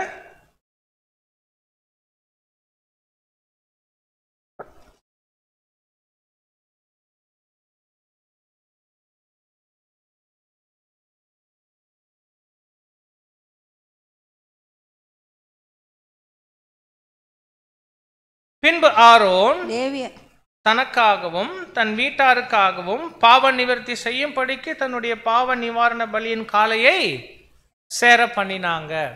அன்பானவர்களே, இங்க ஒரு ரொம்ப முக்கியமான ஒரு கேள்வி அங்க எழும்பும், நாம சிந்திச்சு கேட்டுட்டு இருந்தோம் அப்படின்னா, அதாவது இந்த காளையினுடைய பலி ஆரோன் தனக்காகவும் தன் வீட்டாருக்காகவும், அப்படின்னா தன்னுடைய பாவத்துக்காகவும் தன்னுடைய வீட்டாருடைய பாவத்துக்காகவும் நிவாரணமாக என்ன பண்ணினாங்க, செலுத்தினாங்க. அதுதான் அர்த்தம். சரியா?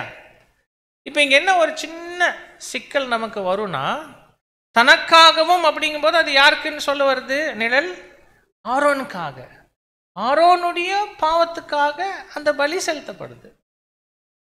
ஆனா ஆரோன் யாரையே நிழலாக காண்பிக்கிறார்.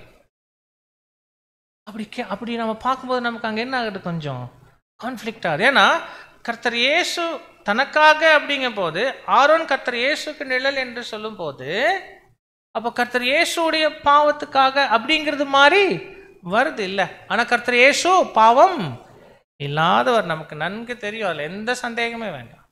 அவர் மாசில்லாதவர், பாவிகளுக்கு விலகினவர், பரிபூர்ண மனுஷன்.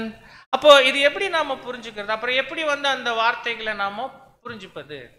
ஆரோன் தனக்காக செலுத்தினாரு, தன் பாவத்துக்காக செலுத்தினார்னா இங்கதான் நம்ம பார்க்கணும், இங்க அந்த பிரதான ஆசாரியன் தலை கர்த்தர் இயேசு, அப்புறம் யார் இருக்கிறாங்க? சரீரமான சபை அங்க இருக்காங்க. இங்க தலை பற்றி எதுவும் பேசல, ஆனா அந்த ஆரோனுக்குள்ள யார் இருக்கிறாங்க என்று பார்க்கிறோம். சரீரமான சபை. சபைக்கிட்ட பாவம் இருக்குதா என்று கேட்டா கண்டிப்பா அங்க பாவம். இது இந்த டீட்டெயில் வந்து நமக்கு ரொம்பவுமே அங்க முக்கியம். அப்போ தன்னுடைய சரீரமான சபையினுடைய பாவத்துக்காகவும், அப்புறம் தன்னுடைய வீட்டாருக்காக என்று சொல்லும் போது, யாரெல்லாம் கர்த்தர் இயேசுனுடைய பலிய விசுவாசிச்சு, ஒருவேளை அந்த விசுவாசத்தினால விசுவாச வீட்டார்ல இடம் பெற்றெடுக்கிறாங்களோ அவர்கள் எல்லாருக்காகவும். யாரை குறிக்கும் அது? ஸோ இப்போ தனக்காகவும் தன் வீட்டாருக்காகவும் என்று சொல்லும் போது, முதல்ல சரீரமாகிய சபைக்காக, அப்புறம் தன் வீட்டார் என்று சொல்லும் போது யாரை குறிக்குன்னா கர்த்தர் இயேசுவை விசுவாசிக்கிற எல்லாருக்காகவுமே. இப்போ நம்ம சபையினுடைய பாகத்தில் பார்ப்போம், அழைக்கப்பட்டவர் அநேகர், அப்புறம் என்ன ஆறாங்க? ஆமாம் பாருங்க, இப்போ சரீரமான சபை என்று சொல்லும் போது தெரிந்து கொள்ளப்பட்ட வகுப்பார், அப்புறம் இன்னொரு வகுப்பார் கூட இருக்காங்க கர்த்தர் இயேசு மீது விசுவாசம் வைக்கிறவங்க. அவங்க யார்? அழைக்கப்பட்ட வகுப்பார். அப்போ அந்த தெரிந்து கொள்ளப்பட்டவர்களுக்காகவும் அழைக்கப்பட்டவர்களுக்காகவும் இந்த பலி வந்து அங்க செலுத்தப்படுது. வாசிங்க 1 கொரிந்தியர் 12:12. 1 கொரிந்தியர் 12ஆம் அதிகாரம் 12ஆம் வசனம். எப்படி எனில் சரீரம் ஒன்று, அதற்கு அவயவங்கள் அநேகம், ஒரே சரீரத்தின் அவயவங்கள் எல்லாம் அநேகமாயிருந்தும் சரீரம் ஒன்றாகவே இருக்கிறது, அந்த பிரகாரமாக கிறிஸ்துவும் இருக்கிறார். கிறிஸ்து அப்படின்னா தலை கர்த்தராக இயேசு கிறிஸ்து, சரீரம் அவருடைய சபையாக இருக்கு. அப்போஸ்தலர் 10:43 வாசிங்க. இது அப்போஸ்தலர் 10:43 வசனம். அவரை விசுவாசிக்கிறவன் எவனோ அவன் அவருடைய நாமத்தினாலே பாவ மன்னிப்பை பெறுவான் என்று தீர்க்கதரிசிகள் எல்லாரும் அவரை குறித்தே சாட்சி கொடுக்கிறார்கள் என்றான். ஆமாம். ஸோ அப்போ விசுவாசிக்கிறவர்கள் எல்லாருக்குமே இந்த பாவ மன்னிப்பு அங்கே இருக்கு. ஸோ அப்போ தனக்காக, தன் வீட்டாருக்காக, சபைக்காகவும், விசுவாச வீட்டார், அழைக்கப்பட்ட நிலையில் இருக்கிற மற்றவர்களுக்காகவும் இந்த பலி வந்து அங்க செலுத்தப்படுகிறது என்று நாம் அங்க பார்க்கிறோம். அன்பானவர்களே, இப்போ கடைசியான அம்சமா நாம காலையினுடைய பலியில என்ன பார்க்க வேண்டி இருக்குன்னா, அந்த ரத்தம் தெளிக்கப்பட்ட விதம், ஒரு சிலுவை குறி வருவது போல அங்க தெளிக்கப்படுது. அப்போ இது எதற்கு அடையாளமாக இருக்கு என்று சொல்லும் போது, இப்படியாக கர்த்தர் இயேசுவினுடைய பலியை விசுவாசிக்கிற வகுப்பார், வெறும் விசுவாசிகள் ஆவதற்காக மாத்திரமே அவர்கள் அழைக்கப்பட்டதில்ல, கர்த்தர் இயேசுனுடைய பாடுகளில் பங்கெடுக்கக்கூடிய, அவருடைய சீஷர்கள் ஆகக்கூடிய வாய்ப்பும் அவர்களுக்கு அளிக்கப்படுது. வசனங்கள் எல்லாம் பார்த்தா அவரோடு நமக்கு பாடுபடுவதற்கு என்ன பண்ணப்பட்டிருக்கு? அருளப்பட்டிருக்கு. அப்போ இந்த சிலுவை என்று சொல்லும் போதே எதுக்கு தான் அடையாளமா இருக்கு? சிலுவை ஒரு சிம்பலா நம்ம பார்த்தோம்னா இதைத்தான் குறிக்குது, பாடுகள், மரணம். அப்ப கர்த்தர் இயேசுவின் இடத்துல விசுவாசிப்பதற்கு மாத்திரமல்ல, பாடுபடுவதற்கும் அருளப்பட்டிருக்கு. அந்த வசனம் ரொம்ப நல்ல வசனம்.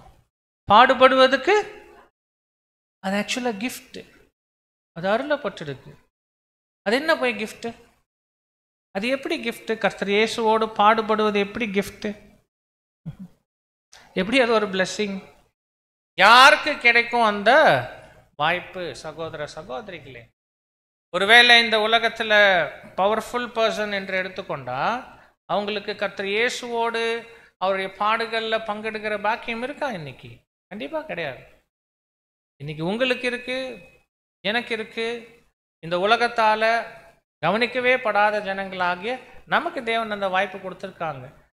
தேவகுமாரனோடு, உலக இரட்சகரோடு அவருடைய பாடுகளுக்குப்பான பாடுகளுக்குள்ள போகிற ஒரு அனுபவம் என்பது எவ்வளோ பெரிய ஸ்லாக்கியம், எவ்வளோ பெரிய வாய்ப்பு. அப்போ அந்த கர்த்தர் இயேசுவை விசுவாசிச்சு அப்புறம் அவருடைய அடிச்சுவடுகளை பின்பற்றி அந்த பாடுகளுக்குப்பான அனுபவங்களுக்குள்ள போகிற வாய்ப்பு விசுவாசிக்கிற ஒவ்வொருத்தருக்கும் இருப்பதை அது ரொம்ப அழகாக காண்பிக்குது. அந்த ரத்தம் சிலுவை வடிவத்தில் அங்க தெளிக்கப்படுகிற விஷயம்.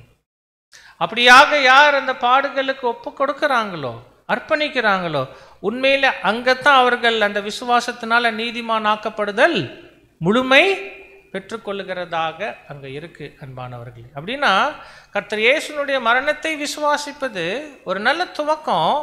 ஆனால் அந்த விசுவாசம் என்பது அவர்களுடைய பாடுகளுக்கு ஒப்பாக நம்மை ஒப்பு கொடுக்கிற வரைக்கும் முன்னேறணும். அப்பத்தான் அந்த இரத்தத்தினால நாம் என்ன ஆக்கப்படுகிறோம்? உண்மையிலேயே நீதிமான் ஆக்கப்படுகிறோம். அப்போ இதை அது ரொம்ப அருமையாக அங்க காண்பிக்குது. 7 முறை அந்த இரத்தம் அவிதமாக தெளிக்கப்படுவது என்று சொல்லும் போது, ஒருவேளை சுவிசேஷ யுகம் முழுவதும் அந்த 7 கால சபை முழுவதுமே இந்த வாய்ப்பு கர்த்தர் இயேசுவை அவருடைய ஈடுபலி விசுவாசிக்கிறவங்களுக்கு அங்க இருக்கு. அது ஒரு முழுமையான ஒரு ஆசீர்வாதமாக இருப்பதை அங்க நமக்கு காண்பிக்குது. ஸோ நம்ம எளிமையாக இப்போ அந்த பாவ நிவாரண நாள் அன்று செலுத்தப்படுகிற முதல் பலி, அந்த காளையினுடைய பலியை நாம் பார்க்குறோம். உண்மை சொல்ல போனால் இந்த மெமோரியல் சீசன் அதுதான் நம்முடைய தியானமாக இருக்கு இல்லையா? நினைவு கூறுதலினுடைய பிரதானமான நோக்கம் என்ன?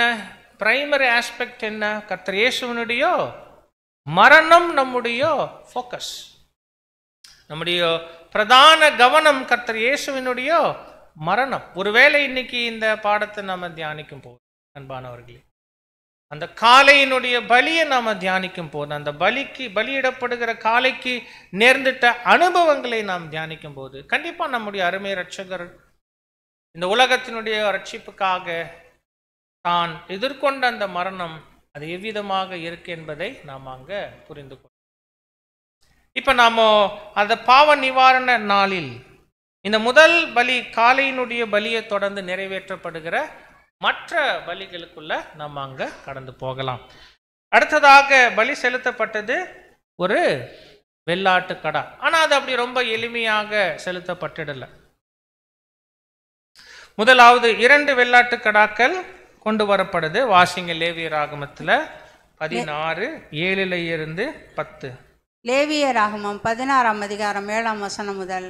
அந்த 2 வெள்ளாட்டு கடாக்களையும் கொண்டு வந்து ஆசரிப்பு கூடார வாசலிலே கர்த்தருடைய சந்நிதியில் நிறுத்தி, அந்த 2 வெள்ளாட்டு கடாக்களையும் குறித்து கர்த்தர்க்கென்று ஒரு சீட்டும், போக்காடாக விடப்படும் வெள்ளாட்டு கடாவுக்காக ஒரு சீட்டும் போட்டு, கர்த்தர்க்கென்று சீட்டு விழுந்த வெள்ளாட்டு கடாவை பாவ நிவாரண பலியாக சேர பண்ணி, போக்காடாக விடப்பட்ட சீட்டு விழுந்த வெள்ளாட்டு கடாவை அதை கொண்டு பாவ நிவர்த்தி உண்டாக்கவும், அதை போக்காடாக வனாந்தரத்திலே போக விடவும் கர்த்தருடைய சந்நிதியில் உயிரோடே நிறுத்தி.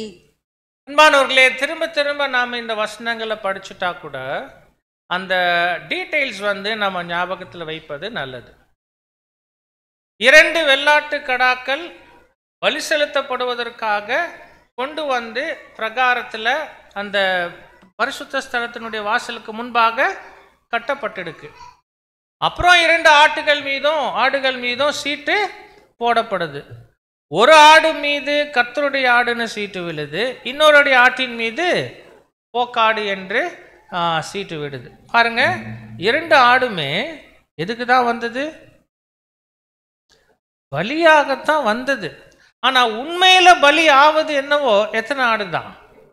ஒரே ஆடு தான். அப்போ ஒரு ஆடு பலியாவதற்காக வந்துச்சு, ஆனா என்ன ஆகல. அந்த டீட்டெயில் நமக்கு ரொம்ப முக்கியம். சாதாரணமா அந்த வசனத்தை வாசிக்கும் போது பெரிய ஸ்பிரிச்சுவல் மீனிங்குள்ள போக வேண்டாம், ஆனா அந்த டீட்டெயிலே ரொம்ப முக்கியம்.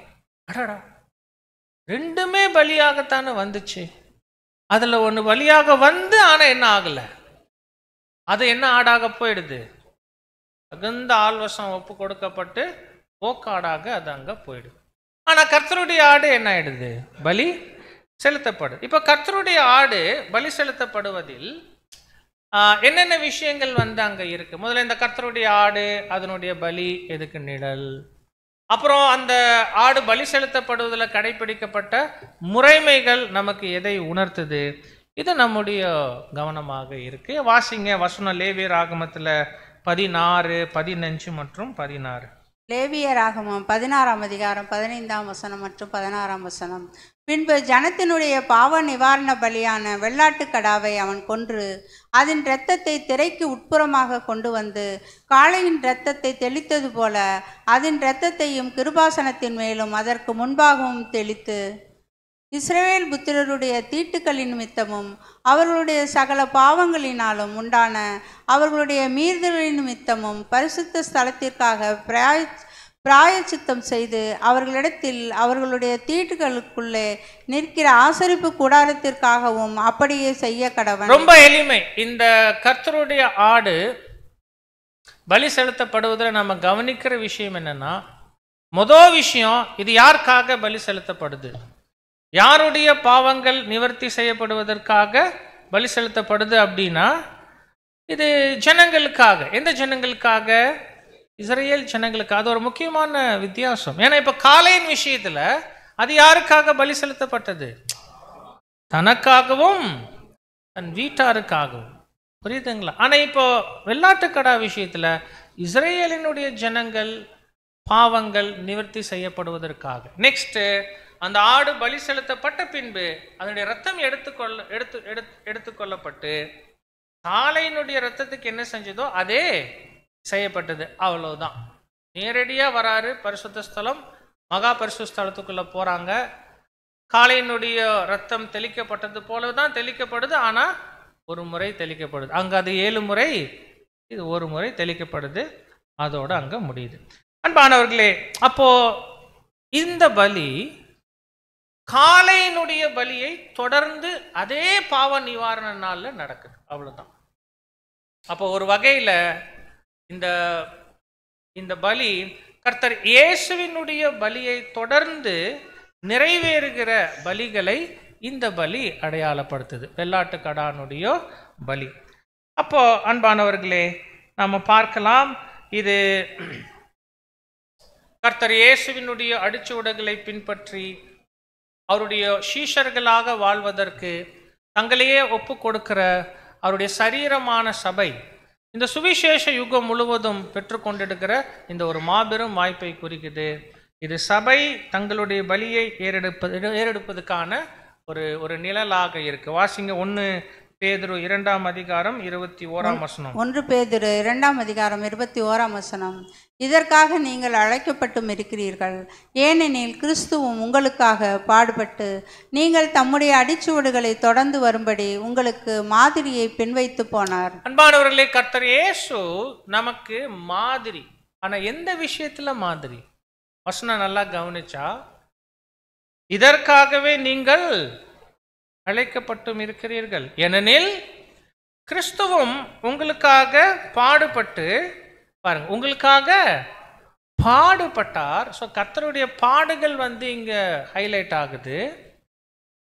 நீங்கள் தம்முடைய அடிச்சூடுகளை தொடர்ந்து வரும்படி உங்களுக்கு மாதிரியை பின்வைத்து போனார்னா, இந்த வசனத்துல இருந்து கர்த்தர் இயேசு நமக்கு மாதிரி தான், அவர் நமக்கு எக்ஸாம்பிள் தான். நாம் அவர் அப்படிதான் பார்க்கணும். ஆனா எந்த விஷயத்துல அவர் நமக்கு மாதிரி என்று கேட்டால் ரொம்ப முக்கியமா எது ஹைலைட் ஆகுது? பாடுபடுவதில். ஸோ கர்த்தர் இயேசுவை நாம எக்ஸாம்பிளா பார்க்கும்போது, அவருடைய வாழ்க்கையை மாதிரியாக கவனிக்கும் போது, அது எப்படிப்பட்ட வாழ்க்கையாக நாம பார்க்கணும்னா, தேவ சித்தம் செய்வதில் பாடுகளுக்கு உட்பட்ட ஒரு ஜீவியமா பார்த்து அதிலிருந்து நாம் என்ன பண்ணணும்? பலன் அங்க எடுக்கணும். ஏன்னா இப்போ ஒரு மாதிரியை எதுக்கு நாம பார்க்கணும்? ஒரு எக்ஸாம்பிளை நாம் எதுக்கு பார்க்கிறோம்? ஒரு உதாரணத்தை எதுக்கு பார்க்கிறோம்? ஒரு எடுத்துக்காட்டை எதுக்கு பார்க்கிறோம்? இப்படி இருக்கா, அதன்படியே நாம செய்யணும் என்பார். இப்ப கர்த்தர் இயேசுவை மாதிரியாக பார்க்கும் போது அவரை எதுக்காக மாதிரியா பார்க்கிறோம்? இப்படி பாடுபட்டாங்களா, அதே பாடு நாம் என்ன பண்ணணும்? ஸோ நமக்கு பாடுகள் இருக்கு, அந்த பாடுகள்ல சோர்ந்து போயிடக்கூடாது. அதன் மத்தியில் தேவ சித்தம் செய்யணும். அதுக்கு பலன் வேணும், ஊக்கம் வேணும், உற்சாகம் வேணும். எப்படி இவைகளை பெற்றுக்கொள்வது? கர்த்தர் இயேசுவை நோக்கி பார்க்கணும். கர்த்தர் இயேசு எப்படி பாடுகளுக்கு மத்தியில தேவ சித்தம் செஞ்சாங்க, அதை நம்ம மனதளவில் கிராஸ் பண்ணணும். தமிழ்ல சொன்னா மனதளவில் கிரகிக்கணும். ஆக்சுவலாக அதுதான். நீங்க நிழல்ல சொல்லுங்களேன், பஸ்கா ஆட்டை புசிப்பது எப்படி புசிக்கணும்? ஸ்பீடாலாம் புசிக்கிறது இருக்கட்டும், அதுக்கு முன்னாடி அது எப்படி புசிக்க கூடாது, எப்படி பண்ணக்கூடாது, முதல்ல பச்சையாயும் தண்ணீரில் அப்படி புசிக்க கூடாது. No no no no no no. அது பஸ்கா ஆடு, அதை புசிக்கணும் மாம்சம் நீங்க, பட் கேர்ஃபுல், பச்சையா சாப்பிடக்கூடாது, பச்சை மாம்சமா சாப்பிடக்கூடாது, தண்ணியில வேக வச்சு சாப்பிடக்கூடாது, நேரடியா நெருப்புல சுட வச்சுதான் சாப்பிடணும். என்ன அர்த்தம் அது? என்ன அர்த்தம் அது? என்ன அர்த்தம் அது? இது புரிஞ்சிடும் நமக்கு. நேரடியா அக்னியில் சுடப்பட்ட மாம்சமா புசிங்கன்னா, பாடுகளுக்கு உட்பட்ட கர்த்தர் இயேசு, பாடுகளின் மத்தியில தேவ சித்தம் செய்த கர்த்தர் இயேசு, கர்த்தர் இயேசுவை அப்படி பாருங்க, அப்படி உள்வாங்குங்க, அந்த எக்ஸாம்பிள் உள்ள எடுங்க, அப்படியே உங்க வாழ்க்கையில அந்த பலத்தோட உங்களை ஒப்பு கொடுங்க. வேற மாதிரி பார்த்துடக்கூடாது. தண்ணியில அதாவது பச்சையா சாப்பிட்றது பார்ப்பாங்க. இப்போ கிறிஸ்டியன்ஸ்ல சிலர் குழந்தை இயேசு அவர் வளர்ந்து அர்ப்பணிச்சு தேவ சித்தம் செய்வதுக்கு எவ்வளோ பாடுபட்டு மறிச்சு மகிமை போயிட்டாங்க, இன்னும் என்னவாவே பார்ப்பாங்க. அவ்வளோதான். அவங்களுக்கு அப்படி பார்க்கறது தான் சந்தோஷம். அப்படி பார்க்கறதுல ஒன்றுமே இல்லை, ஒன்றுமே இல்லை. அதனால தான் தேவனை என்ன பண்ணிட்டாங்க, எந்த எவிடன்ஸும் கொடுக்கல. 12 வயசுல அங்கே போனது மாத்திரம் இருக்கும். அதுக்கப்புறம் அவர் ஞானத்திலும் வளர்த்தியிலும் தேவ கிருபையிலும் வளர்ந்தார். அந்த லைஃப் அன்கான்சக்ரேட்டட் கிரைஸ்டனுடைய வாழ்க்கை தேவன் ரொம்ப ஏன் சொல்லல, தேவையில்லை அங்க நமக்கு. ஏன்? நீங்க நான் புது சிருஷ்டி, தேவ சித்தம் செய்வதில்லை. அந்த புது சிருஷ்டியா கர்த்தர் இயேசு எங்க இருந்து ஆரம்பிக்கிறாங்க, அந்த லைஃப் 3 வருஷம்தான். நாம் 60 வயசு வரைக்கும் வாழ்ந்தாலும் அதுதான் நம்முடைய ஃபுட், அதுதான் நமக்கான ஆகாரம், அந்த வாழ்க்கை தான். இனி எத்தனை வருஷம் இந்த பூமியில நமக்கு அனுமதிச்சாலும் ஒவ்வொரு மெமோரியலுக்கும் அவருடைய பாடுகள் தான், அவருடைய மரணம் தான் நமக்கான என்கரேஜ்மெண்ட். அன்பானவர்களே பாருங்க, அப்போ இங்க எதுக்கு நாம் அதை சொன்னோம்? ஸோ நமக்கு மாதிரியாக அவரை வச்செடுக்கிறாங்க. ஸோ நம்ம அந்த வெள்ளாட்டு கடானுடைய பலிக்கு நாம் வருகிறோம். அந்த வெள்ளாட்டு கடானுடைய பலி கர்த்தர் இயேசுவனுடைய அடிச்சுவடுகளில் நம்மையே பலி ஏறெடுப்பதுக்கு நமக்கு இருக்கக்கூடிய அந்த வாய்ப்பை அது காண்பிக்குது. பிலிப்பியர் 1:29 கூட வாசிங்க. பிலிப்பியர் 1:29. ஏனெனில் கிறிஸ்துவனிடத்தில் விசுவாசிக்கிறதற்கு மாத்திரமல்ல, அவர் நிமித்தமாக பாடுபடுகிறதற்கும் உங்களுக்கு அருளப்பட்டிருக்கிறது. அன்பானவர்களே, அப்போ இந்த வாய்ப்புக்குள்ள 2 வகுப்பாருமே அங்க வருகிறாங்க, தெரிந்து கொள்ளப்பட்ட நிலையில. அது நமக்கு தெரியும். அப்படியாக வருபவர்கள் தான் ரோமர் 12:1 வாசிங்க நீங்க அந்த வசனம். ரோமர் 12:1. நீங்கள் உங்கள் சரீரங்களை பரிசுத்தமும் தேவனுக்கு பிரியமுமான ஜீவ பலியாக ஒப்பு கொடுக்க வேண்டுமென்று தேவனுடைய இரக்கங்களை முன்னிட்டு உங்களை வேண்டிக் கொள்கிறேன். இதுவே நீங்கள் செய்யத்தக்க புத்தியுள்ள ஆராதனை. அன்பானவர்களே, அப்போ கர்த்தர் இயேசுவினுடைய அடிச்சுவடுகளை பின்பற்றி நடப்பதற்கு, அவருடைய பாடுகளுக்கு ஒப்பாக பாடுகளை அனுபவிப்பதற்கு ஒரு மாபெரும் வாய்ப்பு இந்த யுகத்தில் திறந்திருக்குது. அதை ஏற்றுக்கொள்ளுகிறவங்க இப்படியான ஒரு பலியின் ஜீவித்துக்குள்ள தங்களை ஒப்பு கொடுத்து அங்க வராங்க. பாருங்க, இப்ப அந்த ஆடு 2 ஆட்டின் மீது என்ன பண்ணப்படுது? சீட்டு போடப்படுது. சீட்டு போடப்படுதுனாவே என்ன, எதுக்கு அடையாளம்? சீட்டு போடப்படுதுன்னா என்ன மீனிங்? 2 selection okay. ஆனா செலெக்ஷன் என்ன பேசிஸ்ல, எந்த அடிப்படையில் செலெக்ஷன்? பாராபட்சமே, எந்த பாராபட்சமும் கிடையாது. ரொம்ப அருமை. எந்த 2மே பலியாகத்தான் வருது. ஆனா எது கர்த்தருடைய ஆடா போய் பலி ஆகணும், எது போக்காடா வனாந்தரத்தில் விடப்படணும், யாரும் பாராபட்சத்தோட அங்க தீர்மானம் பண்றதில்லை என்பதை அந்த சீட்டு போடுவதின் மூலமாக அங்க சொல்லப்படுது. ஸோ அது ரொம்ப அருமையான எக்ஸாம்பிள். இப்படியாக கர்த்தர் இயேசுவை பின்பற்றி அவருடைய பாடுகளுக்கு ஒப்பான பாடுகளுக்குள்ள தங்களை ஒப்பு கொடுத்து தேவம் சித்தம் செய்ய வருகிற வகுப்பாரில் யார் தேவனுடைய ஜனங்களாகவே மாறுவாங்க என்பதெல்லாமே தேவன் எந்த பாரபட்சமும் காண்பிப்பதல்ல. யார் அந்த வைராகியம், அந்த உண்மை காண்பிக்கிறாங்களோ அவர்கள் அந்த வாய்ப்பை என்ன பண்றாங்க? பெற்றுக்கொள்ளுகிறாங்க, தனதாக்கி கொள்ளுகிறாங்களே வழிய மற்றபடி அங்கே தேவனுடைய எந்த ஒரு பட்சபாதமும் அங்கே இல்லை. பாராபட்சம் இல்லாமல் சபையினுடைய தேர்வு என்பது நிறைவேறுது என்பதற்கு அது ரொம்ப அருமையான அடையாளம் அன்பானவர்களே. ஸோ அப்போ நெக்ஸ்ட் நம்ம பார்க்குறோம், கர்த்தருடைய ஆடாக சீட்டு விழப்பட்ட அந்த ஆடு பலி செலுத்தப்படுது. பின்பு அந்த அந்த ஆட்டை ஆரோனே அங்கே பலி செலுத்துகிறார். ஸோ ஆரோன் கர்த்தராகிய இயேசு கிறிஸ்துவுக்கு நிழல் என்றார் சொன்னான். கர்த்தருடைய ஆடு சபைக்கு நிழல் என்று சொன்னான்.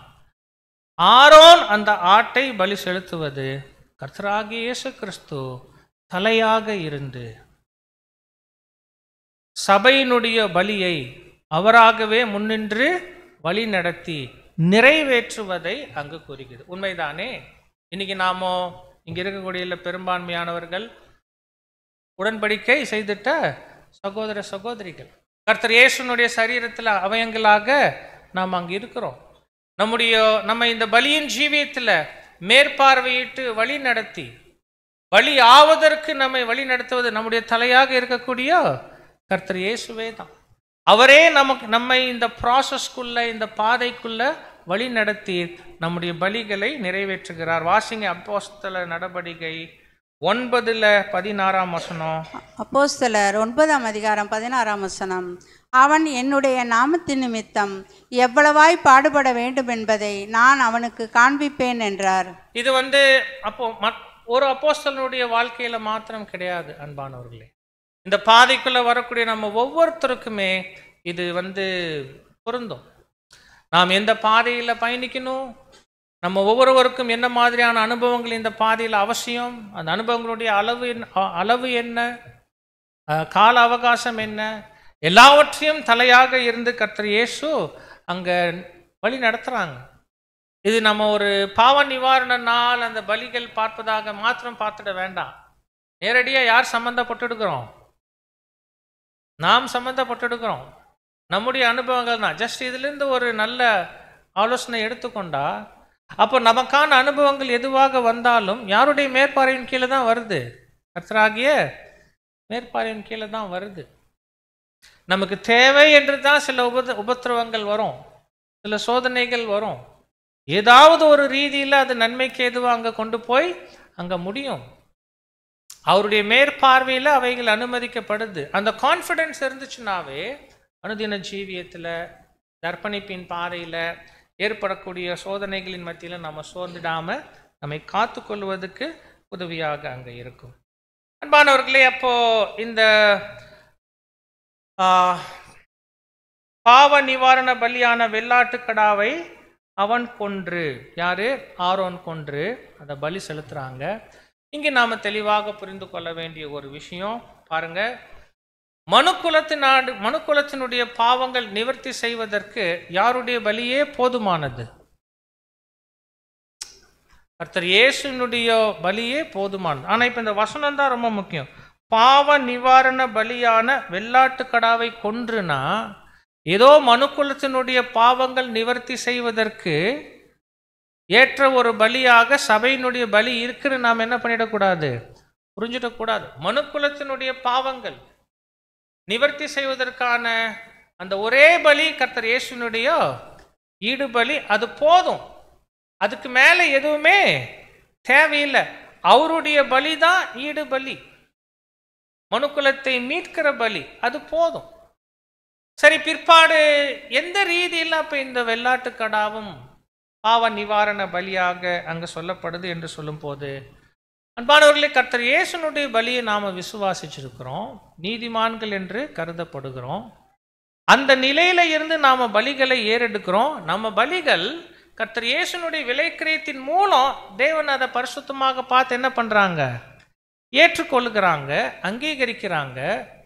இதில் நமக்கு ஒரு வாய்ப்பு தான் இருக்குது. என்ன வாய்ப்புனா, கர்த்தர் இயேசுடைய பலிகளோடு நம்முடைய பலிகளும் சேர்க்கப்படுகிற ஒரு ஸ்லாக்கியத்தை யார் உண்டு பண்ணி கொடுத்துருக்காங்க? தேவன் உண்டு பண்ணி கொடுத்துருக்குறாங்க. வேற ஒன்றும் கிடையாது. இது நமக்கு அப்போஸ்தலர் பவுல் சொல்லுவாங்க, கொலோசையர் 1:24 நம்ம அங்க வாசிங்க. கொலோசையர் 1:24 இப்பொழுது நான் உங்கள் நிமித்தம் அனுபவிக்கிற பாடுகளில் சந்தோஷமடைந்து கிறிஸ்துவனுடைய உபத்திரவங்களில் குறைவானதை அவருடைய சரீரமாகிய சபைக்காக என் மாம்சத்தில் நிறைவேற்றுகிறேன். ஆமாம் அன்பானவர்களே, கர்த்தர் இயேசுனுடைய பாடுகள்ல குறைவானதை என்னுடைய சரீரத்தில் நான் அனுபவிக்கிறேன் என்று சொல்லும் போது அன்பானவர்களே, இது ஒரு வாய்ப்பு நமக்கு. என்னன்னா, உலக இரட்சகருடைய பாடுகளில் அவருடைய அனுபவங்களில் ஒரு சிறு பங்கை நாம ருசிச்சு பார்ப்பதுக்கு தேவன் ஒரு வாய்ப்பு அளித்திருக்கிறாங்க. அவ்வளவுதான். அது ஒரு பெரிய ஸ்லாக்கியம். அவ்வளவுதான். அப்ப இது எந்த விதத்துல உதவி ஆகுது அப்படின்னா, ஒரு வகையில் என்ன சொல்லலாம்னா, கர்த்தர் இயேசுனுடைய ஈடு பலியின் ஆசீர்வாதங்கள் மனுக்குலத்துக்கு போய் சேரணும்னா அது சபையினுடைய பலி நிறைவடைந்ததுக்கு அப்புறம் தான் என்ன ஆகுது, போய் அங்க சேருது. ஸோ அப்போ என்ன பாருங்க, அதனால தான் இந்த வெள்ளாட்டுக்கடா யாருக்காக என்று சொல்லப்படுது, ஜனங்களுக்காக என்று சொல்லும்போது, கர்த்தர் இயேசு காளையினுடைய பலி கொடுக்கப்பட்டு எவ்வளவு வருஷம் ஆச்சு? கிட்டத்தட்ட 2000 வருஷம் ஆச்சு. The ransom sacrifice was given. 2000 வருஷம் முன்னாடியே கொடுக்கப்பட்டாச்சு. ஆனா அதனுடைய ஆசீர்வாதம் இன்னுமே யாருக்கு போய் சேரல? மனுக்குலத்துக்கு போய் சேர்ந்துடல. ஏன் சேர தாமதம் ஆகுது? அப்ப கடந்த 2000 வருஷமா யாருடைய பலி நிறைவேற்றி கொண்டு இருக்குது? சபையினுடைய பலி நிறைவேற்றி கொண்டு இருக்குது. பாருங்க, இப்படியாக தேவன் ஒரு ஏற்பாட்டை வச்சுட்டாங்க. கர்த்தர் இயேசுனுடைய ஈடு பலியே மனுக்குலத்துக்கு போதுமானது, மனுக்குலத்தினுடைய பாவத்தை நிவர்த்தி பண்ணுவதற்கு போதுமானது. ஆனாலும் அந்த பலியினுடைய ஆசீர்வாதம் உலகத்துக்கு கடந்து போவதற்கு முன்னால சபையினுடைய பலி நிறைவடையணும். கர்த்தர் இயேசுவின் பலி, அதை தொடர்ந்து சபையினுடைய பலி நிறைவேறும் பட்சத்துல மனுக்குலத்துக்கு அந்த ரான்சம்னுடைய பிளஸிங் என்ன ஆகுது, அங்க போகுது. இந்த வகையில அவருடைய பலியினால் உண்டாகிற ஆசீர்வாதங்கள் சபை மூலமாக போக அங்க தேவன் திட்டம் பண்ணி இருக்கிறது தான். ஒருவேளை இங்க அந்த ஜனங்களுக்காக அது பாவ நிவாரண பலியாக செலுத்தப்படுது. அப்படின்னா ஜனங்கள் ஆசீர்வதிக்கப்பட வேண்டும் என்றால் காளையினுடைய பலியினால இந்த வெள்ளாட்டுக்கடா பலி அதை தொடர்ந்து கண்டிப்பா என்ன ஆகணும், நிறைவேறணும். ஸோ அப்போ என்னன்னா, ரான்சம் காளை தான், புரியுதுங்களா? ஆனா அது எப்படி அப்ளை ஆகுது அப்படின்னா, ஆட்டுக்கடா மூலமாக போய் நிறைவடையுது என்று நாம் அங்க பார்க்கிறோம். ஸோ அப்போ இதுல நாம வேற எதுவுமே பெரிதாக நினைத்து கொள்ள தேவையில்லை. கடைசியாக நாம என்ன பார்க்கிறோம் பாருங்க, வெள்ளாட்டுக்கடா பலி செலுத்தப்படுது, அதனுடைய ரத்தத்தை எடுக்கிறாங்க. காளையினுடைய ரத்தத்துக்கு என்ன செய்யப்பட்டதோ அதையே அங்க செய்யப்படுது. அப்படின்னா மகா பரிசுத்த ஸ்தலத்துக்குள்ள கொண்டு போய் கிருபாசனத்தின் மீது அதுவும் அங்க தெளிக்கப்படுது. வாசிங்க, அது காளைக்கு செய்யப்பட்டதே இதற்கு செய்யப்படுவது எதை குறிக்குது? கர்த்தர் இயேசுவுக்கு எம்மாதிரியான அனுபவங்கள் இந்த பாதையில் அனுமதிக்கப்பட்டதோ அதே அனுபவங்கள் தான் சரீரமான சபைக்குமே அனுமதிக்கப்படுகிறது. கர்த்தர் இயேசுனுடைய அடிச்சுவடுகளில் பின்பற்றி போகிறவர்களாகவே இந்த வகுப்பார் இருப்பாங்க. ரோமர் 8:29 தமது குமாரனுடைய சாயலுக்கு ஒப்பா இருப்பதுக்கு நம்ம என்ன பண்ணிருக்கிறாங்க, முன் குறிச்சிருக்கிறாங்க என்று வாசிக்கிறோம். வெளிப்படுத்தின விசேஷம் 14:4 அந்த சிறு மந்தை பற்றி வாசிக்கும் போது, ஸ்திரீகளால் தங்களை கரைப்படுத்தாதவர்கள் இவர்களே, கற்புள்ளவர்கள் இவர்களே. முக்கியமான வார்த்தை என்ன? ஆட்டுக்குட்டியானவர் எங்கே போனாலும் அவரை பின்பற்றுகிறவர்கள். சோ பாருங்க, காளையினுடைய ரத்தத்துக்கு என்ன செய்யப்பட்டதோ வெள்ளாட்டுக்கடாடைய ரத்தத்துக்கும் அதுவே செய்யப்பட்டது. அப்படின்னா ஆட்டுக்குட்டியானவர் எங்கே போகிறாரோ அவரை பின்பற்றுபவர்கள் இவர்களே. கர்த்தர் இயேசுனுடைய அனுபவங்களுக்கு ஒப்பான அனுபவங்கள் அன்பானவர்களே நமக்கு அங்க இந்த பாதையில நியமிக்கப்படுது.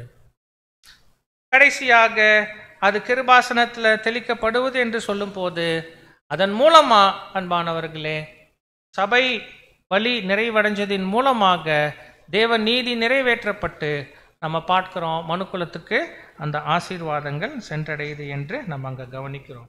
வாசிங் 1 யோவான் 2:2 1 யோவான் 2:2 நம்முடைய பாவங்களை நிவர்த்தி செய்கிற கிருபாதார பலி அவரே. நம்முடைய பாவங்களை மாத்திரமல்ல, சர்வலோகத்தின் பாவங்களையும் நிவர்த்தி செய்கிற பலியாயிருக்கிறார். ஆமா. சபையினுடைய பலியை தொடர்ந்து அன்பானவர்களே, மனுக்குலத்துக்கு அந்த ஈடுபலியின் ஆசீர்வாதங்கள் முழுமையாக கிடைக்கப் பெறுது. அப்போ முதலாவது பலி காலை பலி, பாவ நிவாரண நாள். இரண்டாவது பலி வெள்ளாட்டுக்கடானுடைய பலி. இது இரண்டுமே பாவ நிவாரண நாள் என்று செலுத்தப்படுவது. ஒருவேளை பாவ நிவாரண நாள் இந்த சுவிசேஷ யுகத்துக்கு நிழல். கர்த்தர் இயேசுனுடைய பலி அந்த யுகத்தின் துவக்கத்தில் நிறைவேற்றப்படுது. அப்புறம் அந்த யுகம் முழுவதுமே சரீரமாகிய சபையினுடைய பலி நிறைவேறி கொண்டிருக்கு. இது நிறைவடையும் பொழுது ரான்சம் அல்லது ஈடுபலியினுடைய ஆசீர்வாதங்கள் மனுக்குலத்துக்கு முழுமையாக அங்கு போகும். அப்போ கர்த்தர் இயேசுனுடைய பலியை, அதோடு இணைக்கப்பட்டுள்ள பாடுகளை நாம் அந்த விதத்தில் நாம் ஞாபகம் படுத்தி கொள்கிறோம். அவருடைய மரணத்தோடு நாமும் இணைக்கப்பட்டிருப்பதையும் இங்கு மேற்கொண்டு நாம் ஞாபகப்படுத்தி அங்கு கொள்கிறோம். அவருடைய அடிச்சுவடுகள் அப்படியே நாம் பின்பற்றுகிறவர்களாக அங்கு இருக்கணும். அன்பானவர்களே, பாடத்தில் இந்த மூன்றாவது பகுதி நமக்கு ஒரு எச்சரிப்பான ஒரு பகுதியாக இருக்கும். போக்காடினுடைய விஷயம். போக்காடு நமக்கு தெரியும்.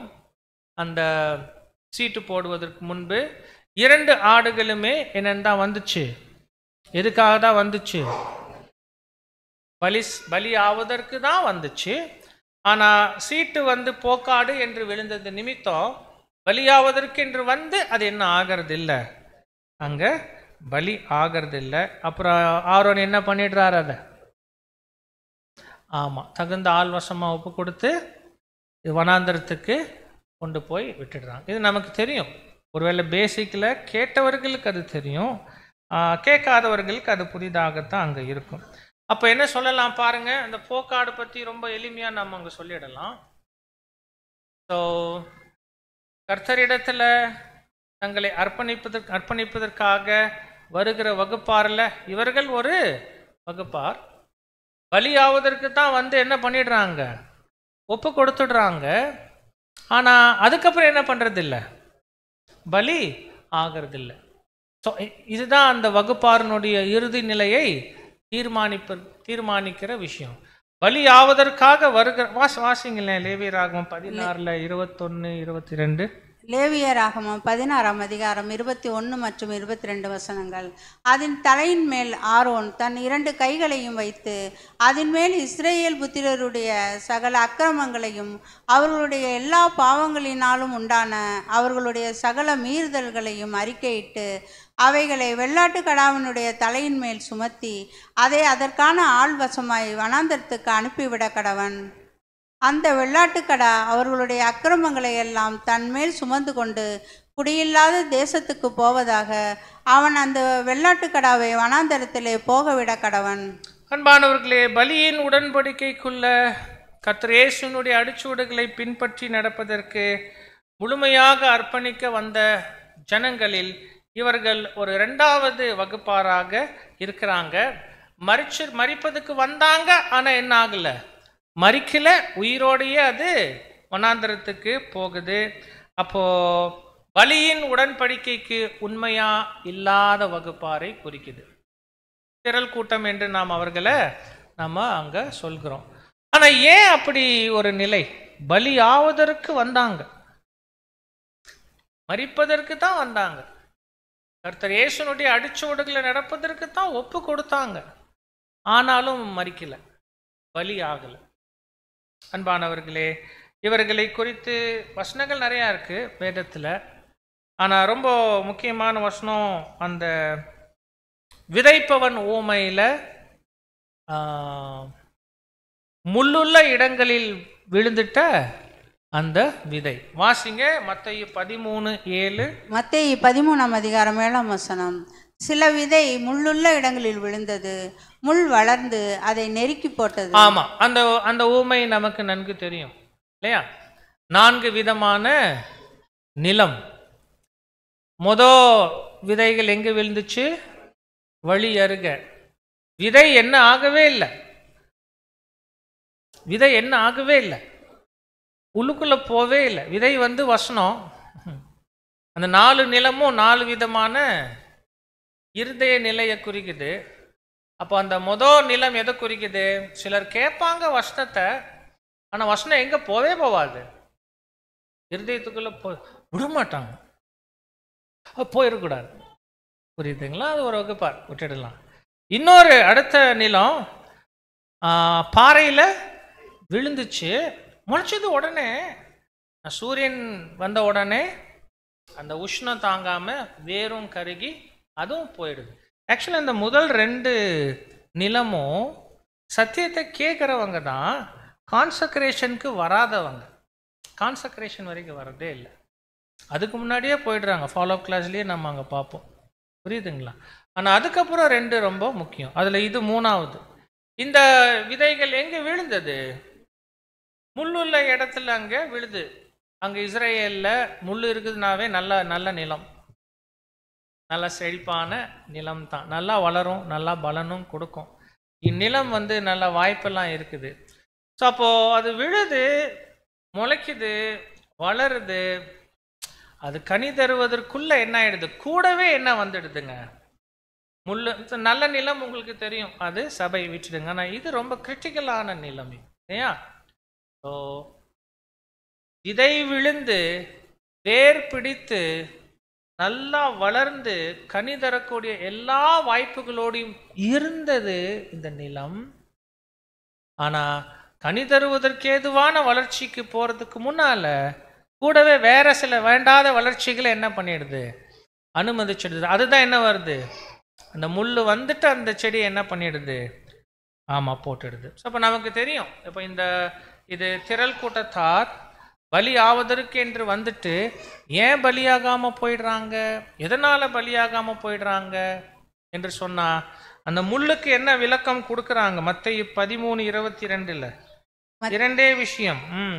மத்தேயு 13:22 முள்ளுள்ள இடங்களில் விதைக்கப்பட்டவன் வசனத்தை கேட்கிறவனாயிருந்தும் உலக கவலையும் ஐஸ்வர்யத்தின் மயக்கமும் வசனத்தை நெருக்கி போடுகிறதினால் அவனும் பலனற்று போவான். ஆமா. அப்போ உலக கவலையும் ஐஸ்வர்யத்தின் மயக்கமும். அன்பானவர்களே, ரத்தின சுருக்கமா சபை என்ற வாய்ப்புக்காக அர்ப்பணித்தவர்களில் பெரும்பாலானவர்கள் அந்த வாய்ப்பை ஏன் தவற விடுவாங்க? தவற விட்டு ஏன் திரள் கூட்டத்தில் வந்து இடம் பிடிச்சிடுவாங்க என்று கேட்டா, ரொம்ப சுருக்கமா சொல்லப்படுகிற ஒரு பதில் இங்குதான். ஒன்று உலக கவலை, இன்னொன்று என்ன? போதும். இப்போ நமக்குள்ளேயே பார்த்தா, ஒருவேளை அர்ப்பணிப்பை நிறைவேற்றுவதில் கொஞ்சம் கவனமற்று இருக்கிறோன்னா 2ல ஏதாவது ஒன்றா தான் இருக்கும். 2ல ஏதோ ஒன்று இல்லையேங்கிற கவலை நம்மளை ரொம்ப என்ன பண்ண விட்டுடுப்போம்? அழுத்துவதற்கு அனுமதிச்சுட்டு இருப்போம். அப்போ இல்லையேங்கிற, அது இல்லை, இது இல்லை, அது வேணும், இது வேணும், இது இப்படி இருந்தால் நான் அப்படி இருப்பேன், அது அப்படி இருக்கிறதுனால நான் இப்படி இருக்கிறேன், ஏதாவது சொல்லிகிட்டே இருப்போம். ஒன்று கவலை, அல்லது இன்னொரு வகுப்பார் ஐஸ்வர்யத்தின் இருக்கு ஆனா போதாது, இருக்கு ஆனாலும் பத்தலை, தேடிட்டே அங்கே போயிடுவோம். அன்பானது, ரொம்ப எளிமையா இந்த 2மே நம்ம திரள் கூட்டத்தில் கொண்டு போய் அங்கே சேர்த்துடும். 2க்குமே ஒரு தீர்வு சொல்லணும்னா என்ன சொல்லலாம்? 2 பேருக்குமே ஒரே தீர்வு சொன்னா என்ன சொல்லலாம்? இல்லேன்னு வருத்தப்படுறவங்களுக்கும் இருக்கு பத்தலைங்கிறவங்களுக்கும் என்ன? ஆமா, போதும் என்ற மனதோடு கூடிய தேவபக்தி, கண்டென்ட்மெண்ட், அது கிரேட் கெயின் அப்படின்னா அது ரொம்ப பெரிய விஷயம். அன்பானவர்களே, தேவன் என்னுடைய வாழ்க்கையில எனக்கு எது அனுமதிச்சிருக்கிறாங்களோ போதும். 2 வகுப்பாருமே அதான் நினைக்கணும். இல்லைன்னு நினைச்சா கூட இல்லைன்னு நினைக்க கூடாது. ஏதோ சில ஞானமான காரணங்களுக்காக இந்த அளவே தேவன் எனக்கு என்ன பண்ணிட்டு நியமிச்சுட்டு இருக்கிறாங்க, போதும். அதே மாதிரி தான் அதிகம் இருந்தா கூட பேராசைப்பட வேண்டாம், ஜஸ்ட் அது போதும். இல்லாதவர்கள் தேவனுடைய வாக்குத்தத்தங்களை ரொம்ப நம்பணும். தேவன் சொல்லியிருக்கிறாங்கன்னா செய்வாங்க. அன்பானவர்கள், ஆனால் இன்னைக்கு இதெல்லாம் நமக்கு ரொம்ப ப்ராக்டிக்கல் லைஃப்பில் ரொம்ப கஷ்டம், ரொம்ப கஷ்டம். ப்ராக்டிக்கல் லைஃப்பில் இதெல்லாம் நல்ல நல்ல கருத்துக்கள், நல்ல நல்ல கான்செப்டு, போதும் என்ற மனதோடு கூடிய தேவ பக்தினா என்ன அர்த்தம்? போதுங்கிற மனது வச்சுட்டீங்கன்னா பாதி பிரச்சனைக்கு தீர்வு வந்துடும். அங்கேயே கவனத்தை எல்லாம் கான்சக்ரேஷனுக்கு திருப்பிடலாம். எக்ஸ்ட்ரா மணிக்காக நம்ம வேலை பண்ணணுங்கிற அவசியம் கிடையாது. நமக்கு தேவன் அனுமதிச்சதுக்கு மேலே நம்ம தேடிட்டு இருக்கிறதுக்கு போகணுங்கிற அவசியம். சகோதரர் ரசூல் அவர்கள் அழகாக ஒரு உதாரணம் சொல்லுவாங்க. அது நமக்கு எப்பயுமே பர்சனலாக பிடிக்கும். போதுங்கிற மனசுக்கு ஒரு நல்ல உதாரணம் என்ன அப்படின்னா, நான் மார்னிங் பிரேக்ஃபாஸ்ட்டுக்கு ப்ரெட்டு சாப்பிட்ணும், ஆனால் ஜாம் இல்லை. இது ரசூல் அவங்க சொல்லுவது என்னென்னா, போதுங்கிற மனசுனா என்னென்னா, ஜாம் இல்லாமல் ப்ரெட்டு சாப்பிட கற்றுக்குவேன். நாம் என்ன பண்ணிவிடுவோம், இல்லாட்டி ஜாம் இல்லை, ஜாம் வேணும், இப்போ ஜாம் வாங்க போகும்போது பட்டர் கிடச்சா கூட பெட்ரு அப்படின்னு அப்படியே ஒன்று மேலே ஒன்று, ஒன்று மேலே ஒன்று. ஆனால் அந்த அந்த அந்த மென்டாலிட்டி பாருங்கள், ரொம்ப என்ன அனுமதிக்கப்பட்டிருக்குதோ அதை ஏற்றுக்கொள்ளணும், அதில் திருப்தி அடைஞ்சிடணும், அதில் முழுமை உணரணும். இந்த மைண்ட் இருந்துச்சுன்னா கான்சக்ரேஷனுக்கு ரொம்ப ரொம்ப ரொம்ப நல்லது. அது நம்ம வாழ்ந்து கொண்டு இருக்கிற காலம் டிசப்டிவ் டைம் பீரியட், வஞ்சகமான ஒரு காலம். தேவன் நமக்கு அவருடைய ஞானத்தில் போதும் என்று என்ன கொடுத்துருக்குறாங்களோ அதே நாமளும் போதும் என்று விட்டுடணும் அன்பானவர்களே, ரொம்ப முக்கியம்.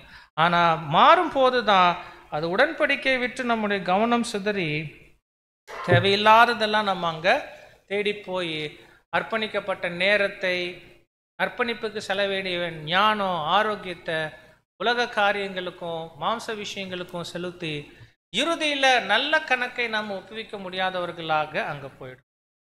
வாசிங்க சில வாக்குத்தத்தங்கள். மத்தேயு 6:33 வாசிச்சோன்னா, மத்தேயு 6:33.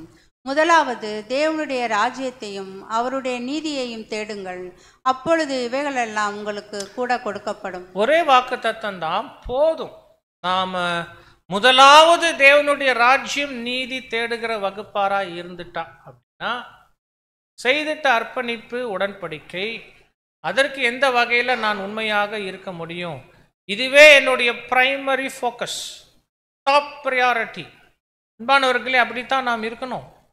இந்த மெமோரியல் சீசனில் நம் இரட்சகருடைய மரணத்தையோ அவருடைய பாடுகளையோ உற்று கவனிக்கும் போது நம்ம மனதில் கண்டிப்பாக உணர வேண்டிய விஷயம், கர்த்தர் இயேசு இந்த பூமியில் அர்ப்பணித்ததிலிருந்து அர்ப்பணிப்பை முடிக்கிற வரைக்கும் அவருக்கு ஒரே நோக்கம்தான் இந்த உலகத்தில் இருந்துச்சு, பிதாவினுடைய சித்தம் செய்து நிறைவேற்றும், பிதாவின் இடத்துல தான் ஏற்படுத்தி கொண்ட உடன்படிக்கை நிறைவேற்றணும், பிதா தனக்கு சுமத்தின அந்த மாபெரும் பொறுப்பு உலகத்தின் ரட்சிப்பை நிறைவேற்றி முடிக்கணும்.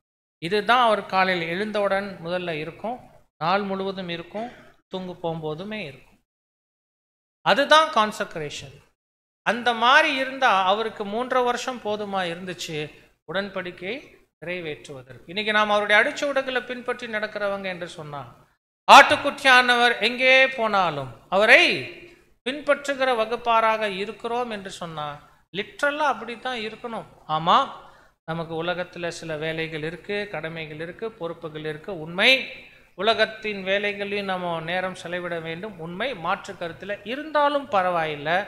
கான்சக்ரேட்டட்னா காலையில் எழுந்தவுடன் கான்சக்ரேஷன் தான் ஞாபகத்துக்கு, தூங்கும்போது கான்சக்ரேஷன் பற்றி சிந்திச்சுட்டு தான் தூங்கணும். இன்னைக்கு என்னுடைய உடன்படிக்கையை நிறைவேற்றுவதற்கு என்னால் முடிஞ்சதில்லை, நான் என்னென்ன செய்தேன், என்னென்ன தவற விட்டுட்டேன், அப்படி தான் நம்ம அங்கே சிந்திக்கணும். ஸோ அப்போ அதுதான் நாம் என்ன சொல்கிறோம்னா, அந்த பிரதானமாக இருக்கு. மற்றது எல்லாமே இருக்கட்டும், வேண்டியது அவசியமானதெல்லாம் இதற்கு அடுத்ததாக இருக்கணும். ஆக்சுவலாக இந்த ப்ராக்டிஸ்க்கு வருவதுக்கு தான் நம்ம எல்லோருக்குமே சிரமம். ஏன் இன்னும் இந்த பூமியிலே இருக்கிறோம்? இதை பயிற்சி பண்ணணும், அப்புறம் அதில் ஒரு நிலைத்தன்மைக்கு வரணும், தீர்க்கமாக இருந்து தேவனோடு செஞ்ச உடன்படிக்கை நிறைவேற்றி தீர்க்கணும். அன்பானவர்கள், இதுதான் முதலாவது தேவனுடைய ராஜ்யத்தை. அதுதானே அர்த்தம். முதலாவது நாங்கள் என்ன சொல்கிறாங்க, ஒருவேளை நம்ம அதை வேற வேற வார்த்தையில் புரிகிற மாதிரி சொன்னோம். டாப் ப்ரியாரிட்டி, பிரைமரி கோல் இதுதான் இருக்கும். முதலாவது தேவனுடைய ராஜ்யம். எவ்வளோ அருமையான வாக்குத்தத்தம் பாருங்க. அப்படி இருந்துட்டீங்கன்னா மற்றதெல்லாம் அடிஷ்னலாக I will add up to you. உங்களுக்கு கொடுக்குறேன்ப்பா, உங்களுக்கு என்ன வேணும், உங்கள் என்ன தேவை. மற்ற வசனங்கள் எல்லாம் இருக்கு இல்லையா, சொல்லுவார்ல, அற்ப விசுவாசிக்கலையே.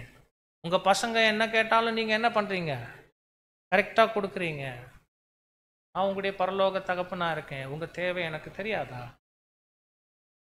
உங்கள் தேவை எனக்கு தெரியாதா? I will provide you. அது தெரியும் உங்களுக்கு தேவைன்னு, நான் கொடுப்பேன். அதை நீங்கள் ரொம்ப அலட்டிக்க வேண்டாம். உடன்படிக்கை பற்றி சிந்திங்க. பாருங்கள், இது ப்ராக்டிக்கல் ஃபெய்த். இதுதான் ப்ராக்டிக்கல் ஃபெய்த். அந்த வசனங்கள் எடுத்து, வாக்குத்தத்தங்கள் எடுத்து எப்படி நம்ம வாழ்க்கையில் அதை பிரயோஜனப்படுத்தணும் புரிஞ்சு பிரயோஜனப்படுத்துகிறவங்க சபையாயிடுறாங்க.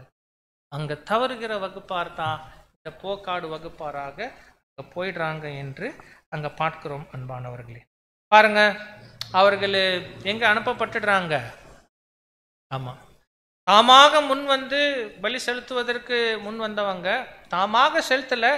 இப்போ சில நிர்பந்தத்தின் அடிப்படையில் மகா உபத்திரவத்தின் அனுபவங்களுக்குள்ள அனுமதிக்கப்பட்டு, ஆனால் ஒரு வகையில் அவங்களுக்காக நம்ம தேவனுக்கு நன்றி சொல்லணும். அவங்கள தேவன் முற்றிலுமே என்ன பண்ணிடுறது இல்லை, முற்றிலும் புறக்கணிச்சிடுறது இல்லை. மாறாக ஒரு கிருபை நிலையை தந்துடுறாங்க. ஆனால் அந்த கிருபை நிலையை அவங்க பெற்றுக்கொள்ளணும்னா கூட செய்த உடன்படிக்கை என்ன பண்ணி ஆகணும், அவங்க நிறைவேற்றி ஆகணும். சபையாக போவதற்கு எந்த காலத்துக்குள்ள உடன்படிக்கை நிறைவேற்றணுமோ தவறிடுறாங்க. அப்புறம் அவர்களுக்கு கூடுதலாக காலம் கொடுக்கப்படுது. அந்த கூடுதல் காலத்தில் கூட உடன்படிக்கையில் குறைவுபட்டதை என்ன பண்ணி ஆகணும், நிறைவேற்றியதான் ஆகணும். நிறைவேற்றிட்டு ஆனால் இப்போ ஒரு கிருபை நிலையை அவர்கள் திரள் கூட்டமாக அங்கே அடைந்து கொள்ளுகிறாங்க. அன்பானவர்களே, திரள் கூட்டத்தை பார்க்கும்போது எல்லாமே நமக்குள்ள என்ன ஆகும், ஒரு கிளென்சிங் நடக்கும், ஒரு பரிசுத்தமாகுதல் அங்கே நடக்கத்தான் அங்கே செய்யும்.